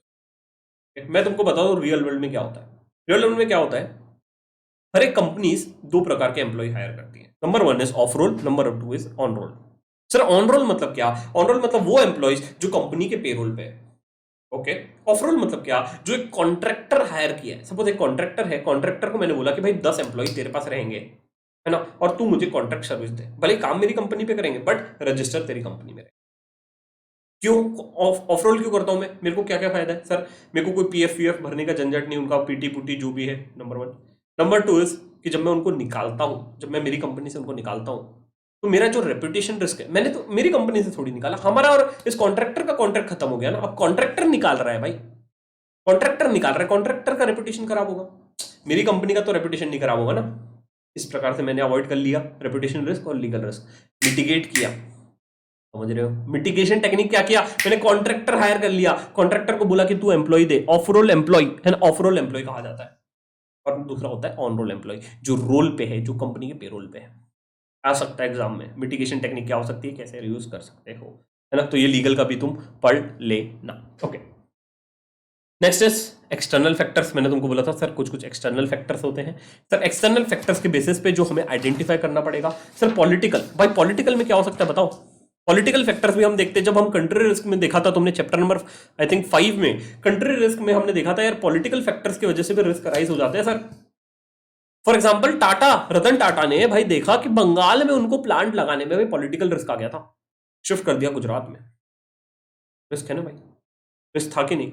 एक्सटर्नल फैक्टर का रिस्क देखना पड़ता है कि नहीं, देखना पड़ता है ना, समझ में आ रहा है क्यों देखना पड़ता है, बिकॉज बहुत इंपॉर्टेंट होता है, तुम समझ रहे हो चीजें कैसे रिलेट हो रही है रियल लाइफ से और इससे। तो देखो इंटरनल फैक्टर्स देखें, इंटरनल फैक्टर्स में क्या रिस्क एरियाज हो सकते हैं, उसमें क्या रिस्क है वो देखें। अब एक्सटर्नल फैक्टर देख रहे हैं, उसमें क्या रिस्क एरियाज हो सकते हैं और रिस्क क्या है वो देख रहे हैं। सर तो पॉलिटिकल रिस्क है भाई, पॉलिटिकल रिस्क में है ना, अब देखो सॉरी, पॉलिटिकल रिस्क में, पॉलिटिकल रिस्क है, अब उसका एक्सप्लेनेशन और इंपैक्ट एरियाज कहाँ का इफेक्ट हो सकता है। जैसे इधर मैंने एक एग्जांपल दिया है कि जी को कोई फैक्ट्री लगाना है तो उसको भाई देखना पड़ेगा कि क्या क्या फैक्टर्स उसको ध्यान में रखने पड़ेंगे, उसको देखना पड़ेगा कि क्या क्या उसको फैक्टर्स ध्यान में रखने पड़ेंगे, और ये सब मेरे को टाइप ऑफ रिस्क हो सकते हैं, ठीक है। मैं डिटेल में नहीं जा रहा हूं, बस भाई पढ़ के जाना, स्किप मत करना प्लीज, हाथ जोड़ के विनती कर रहा हूं, because I want you to pass, I want you to score 80+। मैंने बहुत एफर्ट्स लिए यार नोट्स बनाने में, ऐसा नहीं है यार कि ऐसा ही हुआ है, बट देखो अभी मैं लेक्चर शूट कर रहा हूं, सुबह के 5 बज गए हैं, ओके, तो आई वांट यू टू पास यार, मैं बहुत एफर्ट ले रहा हूं तुम्हारे लिए, तुम जो बोल रहे हो वो कर रहा हूं, सिर्फ एक ही इंटेंशन है भाई, आरएम में 80+ लाने हैं, आरएम में तुमको पास करवाना है, ओके। आरएम बहुत ही प्यारा सब्जेक्ट है, इससे प्यारा सब्जेक्ट नहीं मिलेगा अगर तुम समझ रहे हो चीजों को, ठीक है। ढूंढ के रिसर्च कर करके चीजें लेके आई है भाई, पूछ इंस्टीट्यूट अब तो क्या पूछता है, ऐसी वाली बात है अब, है ना। इकोनॉमिक देखो, है ना, तो इकोनॉमिक फैक्टर्स के भी वैसे ही हो गया, है ना, कि हमें देखो अब इकोनॉमिक फैक्टर में क्या बोलता है कि हमें देखो the risk from a market conditions has become higher and more challenging, और इकोनॉमिक फैक्टर्स हमें देखना पड़ेगा, जो इकोनॉमिक फैक्टर्स है वो सब हमें देखना पड़ेगा, ग्लोबल फैक्टर्स देखने पड़ेंगे। सोशल फैक्टर्स, आजकल सोशल फैक्टर बहुत इंपॉर्टेंट होता है यार रिस्क एरियाज के लिए, क्योंकि देखो यार कल्चर जो चेंज हो रहा है ना, ट्रेंड जिस हिसाब से चेंज हो रहा है, लोगों को पहनने का तरीका, एटीट्यूड, लाइफस्टाइल बहुत इंपॉर्टेंट है सोशल फैक्टर, ओके, और उसकी वजह से क्या क्या रिस्क आ सकते हैं वो सब हमने देखा। टेक्नोलॉजिकल रिस्क, टेक्नोलॉजिकल एस्पेक्ट्स जो भी है वो है ना, टेक्नोलॉजी के बारे में देखना पड़ेगा और उस सब वजह से क्या रिस्क आ सकते हैं। ओके, लीगल रिस्क है ना, लीगल हमारा ऊपर भी था, इंटरनल में भी था, एक्सटर्नल भी था। ओके, ध्यान रखेंगे। एनवायरमेंटल फैक्टर्स भी हमें देखना पड़ेंगे है ना, और उस वजह से क्या रिस्क आ सकता है, प्योर रिस्क आएगा है ना। प्योर रिस्क क्या होता है ये तो तुमको पता होना चाहिए, इसलिए अगर नहीं देखा है तो लेक्चर्स पहले जाके देखो, so that you will be able to relate it है ना। At least that's why I said कि यू आर एक्सपेक्टेड दैट कि आपने एक बार बुक पढ़ा है ना। ग्लोबल रिस्क देखने पड़ेंगे और ग्लोबल फैक्टर्स देखने पड़ेंगे। देखो यहाँ पे पेस्टली खत्म हो गया, बट उसके अलावा भी कुछ हमें एक्सटर्नल फैक्टर्स देखने हैं, जैसे ग्लोबल फैक्टर्स और कॉम्पिटेटिव फैक्टर्स है ना। तो कॉम्पिटेटिव में जैसे some question can be asked by the ICAI like कि what are the reasons for competitive risk है ना, what are the factors that lead to a competitive risk और what are the competitive risk क्यों आ सकता है ना। जैसे कि अब जियो ने कॉम्पिटिटिव रिस्क ला लिया साहब, एग्जिट है ना, अब एंट्री बैरियर, एग्जिट बैरियर, दिक्कत है ना यार। अब किसी को घुसना है यार, अब इतने कम रेट में इज इट पॉसिबल? कितने सारे सिम कंपनीज बंद हो गए, कितने सारे मर्जर्स हो गए उसके बाद है ना। This is the reason. और नेचुरल फैक्टर्स में जैसे ये सब चीजें हमें देखनी पड़ेगी। ओके, फिर हेजिंग के मैंने बता दिया कि यार हमें हेज करना पड़ता है, एक मिटिगेशन टेक्निक्स है ना। और हेजिंग के बारे में तो तुमको पता ही है। Next is external factors causing a risk है ना, external factors causing a risk, उसके बारे में तुमको बताया था कि कौन कौन से एक्सटर्नल फैक्टर्स है। आई थिंक ये मैंने ऊपर से उठाया है, यहाँ डबल स्टार होगा कहीं पे, तो so you will be able to relate it. तो एक्सटर्नल फैक्टर्स, कौन कौन से एक्सटर्नल फैक्टर्स हैं जो रिस्क को कॉज कर रहे हैं, उसके बारे में यहाँ दिया गया है। Okay, next is ISO 31000। ISO 31000 की इज्जत करो, बहुत बढ़िया ISO जो स्टैंडर्ड्स बनाए गए हैं, बहुत ही बढ़िया लेवल पे बनाए गए हैं। सो ISO 31000 ने क्या बोला है आइडेंटिफिकेशन से रिगार्डिंग, ये तुमको क्वेश्चन भी पूछ सकता है एमसीक्यू में है ना। समझाने लायक कुछ नहीं है। अब देखो ये कॉपी पेस्ट है, कॉपी पेस्ट है मतलब कि यार क्वेश्चन आया व्हाट, अब जैसे पूछ सकता है which of the following factor is not an identification factor done by ISO 31। भाई कंटेंट पता ही नहीं है बुक में, भाई है ना, कंसेप्ट बिल्डिंग बैच में है भाई, इसलिए तो बैच बनाया तुम्हारे लिए। ठीक है, तो ये जो फैक्टर्स है यहाँ पे तुमको मिल जाएंगे। यहाँ जो फैक्टर्स है देखो यार यहाँ पे बताया गया, अब एमसीक्यू में आ सकता है, this is a question which is asked because ISO को काफी ज्यादा इंपॉर्टेंस दिया गया रिस्क मैनेजमेंट में, तो इस प्रकार से दिया गया है। आगे क्या बोलता है, the organisation should identify whether और नॉट देयर सोर्सेस अंडर है ना, sources are under control, consideration should be given that there might be more than one type of outcome resulting from variety of tangible और intangible consequences। ठीक है, तो ये ऐसे ही बोला गया है। अब यहाँ पे आई थिंक आइडेंटिफिकेशन खत्म हो जाता है अपना, बट आइडेंटिफिकेशन में बहुत इंपॉर्टेंट स्टेप हमने क्या सीखा, आइडेंटिफिकेशन हमने स्टेप सीखा कि भाई बिजनेस समझो, बिजनेस समझने के बाद बिजनेस फंक्शन समझो, उसके क्या क्या रिस्क है वो समझो है ना, कौन कौन से फैक्टर्स अफेक्ट कर रहे हैं वो समझो, रिस्क रजिस्टर बनाओ और रिस्क को तुम एक जगह प्लॉट कर लो। ठीक है, तो ये हमने अभी तक के पढ़ा है। तो सबसे पहले अब अपनी आदत ही है ना, तो आई स्टार्ट रिवाइजिंग कि अभी तक के हमने क्या पढ़ा है अभी तक के, वो एक बार शॉर्ट में फटाफट 1-2 मिनट में इसको समराइज कर देता हूं और फिर हम आगे बढ़ते हैं। ठीक है, तो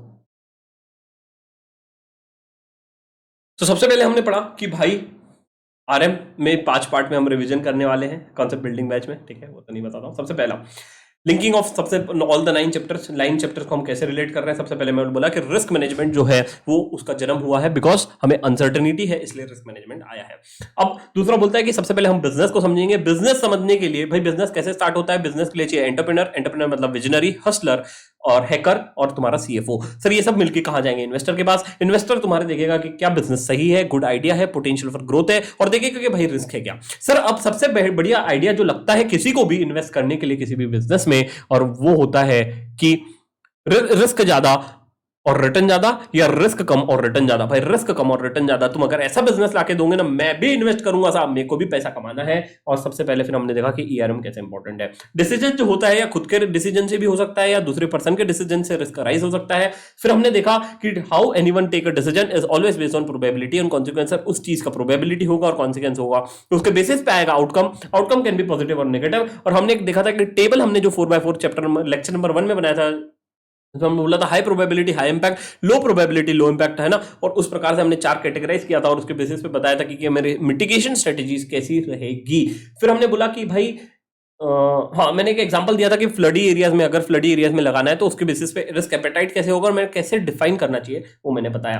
फिर मैंने बताया यार कि भाई इंपॉर्टेंस क्यों बढ़ते जा रहा है रिस्क मैनेजमेंट का, और लीगली बोला जा रहा है यार तुमको करना पड़ेगा। शेयर होल्डर को भी डर लगता है यार यार बिजनेस डूब न जाए, इसलिए उसने डलवा दिया कंप्लायंसेस में, और इतने सारे हमें कंप्लायंसेस करने पड़ रहे हैं। अब आगे क्या बोलता है, सबसे पहला why do we need risk management. Sir उसको व्हाई पता पड़ गया क्यों चाहिए हमें रिस्क मैनेजमेंट। फिर हमने देखा कि इंपॉर्टेंस ऑफ रिस्क मैनेजमेंट क्या है। ओके, उसके बाद हमने देखा कि कुछ अप्स एंड डाउन्स आ गए हैं रिस्क मैनेजमेंट में। सर क्या अप्स एंड डाउन्स है वो मैंने देख लिया, ये अप्स एंड डाउन्स मेरे को मिल गए रिस्क मैनेजमेंट में। फिर उसके बाद हमने स्टार्ट किया सबसे इंपॉर्टेंट चार्ट पे जो होता है risk management process overview. Sir बहुत इंपॉर्टेंट है, ध्यान से समझेंगे। सबसे पहले मैं रिस्क देखूंगा, एनालाइज करूंगा, इवेल्युएट करूंगा, ट्रीट करूंगा, मॉनिटर करूंगा, और ये फिर प्रोसेस फिर से चलती जाएगी।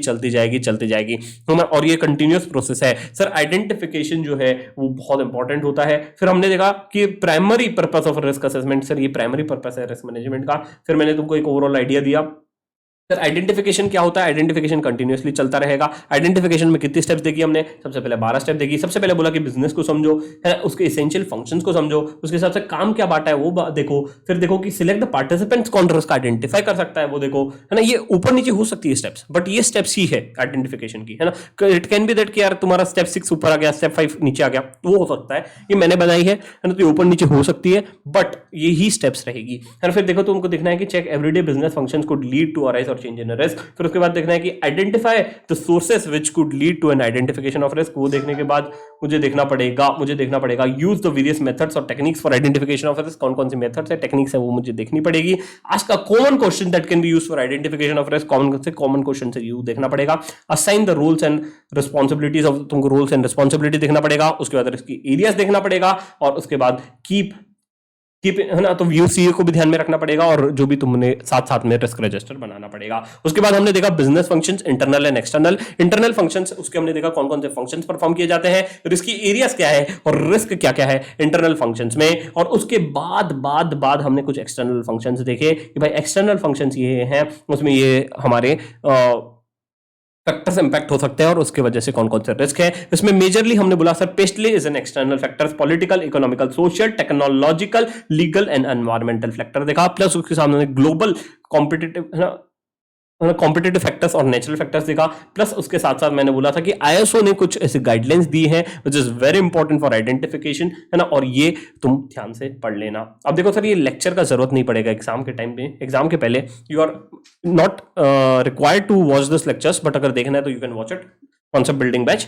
बट द आइडिया इज जो नोट्स बनाए बहुत ध्यान से पढ़ो, प्लीज प्लीज प्लीज बहुत ध्यान से पढ़ो, ठीक है। अपकमिंग लेक्चर्स में बहुत मजा आएगा। नेक्स्ट आगे जो हम देखेंगे इज अबाउट एनालिसिस, है ना, बहुत बढ़िया लेवल पे बनाया है। तुमको थोड़ा सा दिखा देता हूं झलक क्या करने वाले हैं, और ये देखने के बाद तुम्हारा माथा खिल जाएगा।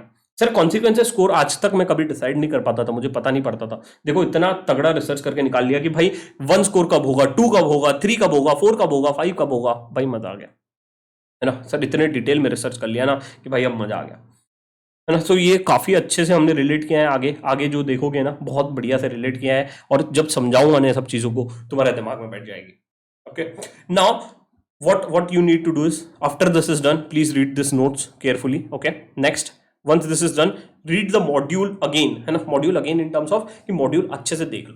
ओके, एंड जो आपको if you have my book तो यू कैन सॉल्व दिस, है ना। अगर इसके क्वेश्चंस और केस स्टडी सॉल्व नहीं किए तो इसके क्वेश्चंस और केस स्टडी सॉल्व कर लो, so that you will be able to understand the questions in very good manner. This is the what at most we can do. और इसके साथ साथ जब हमारा फुल सब्जेक्ट टेस्ट होगा, you are expected to give the test, and you are expected to solve the MCQs, है ना। Please ये स्किप मत करना, और जो टेस्ट होगी ना खुद से सॉल्व करना, ताकि तुमको पता पड़ेगा यार कि कैसा पेपर आता है, what all things you need to learn, what all things you are good at, what all things you need to improve, है ना। तो that thing that will help you out. Okay, so वो सब चीजें हैं। अगर तुमको कोई भी क्वेरी है तो you can connect me on Telegram, है ना, I am always available for you. और 80+ लाएंगे, मेहनत तो कर रहे हैं यार, इस बार देखते हैं क्या होता है, रिजल्ट क्या होता है, बट एफर्ट्स पूरे कर दिए हैं यार, कि ऐसा ना हो कि यार रिग्रेट हो लास्ट टाइम जैसा, नवंबर जैसा। बट इस बार हमने जितना भाई बेस्ट पॉसिबल टाइम में था उतना बेस्ट किया है, इससे बेस्ट नहीं हो सकता टू बी ऑनेस्ट। बट जो भी है, aim is to make you pass, aim is to score 80+ और फोड़ना है भाई इस बार, है ना, कुछ भी नहीं छोड़ेंगे। बढ़िया से पढ़ो और लेक्चर्स आगे के कंटिन्यू करो। Bye bye.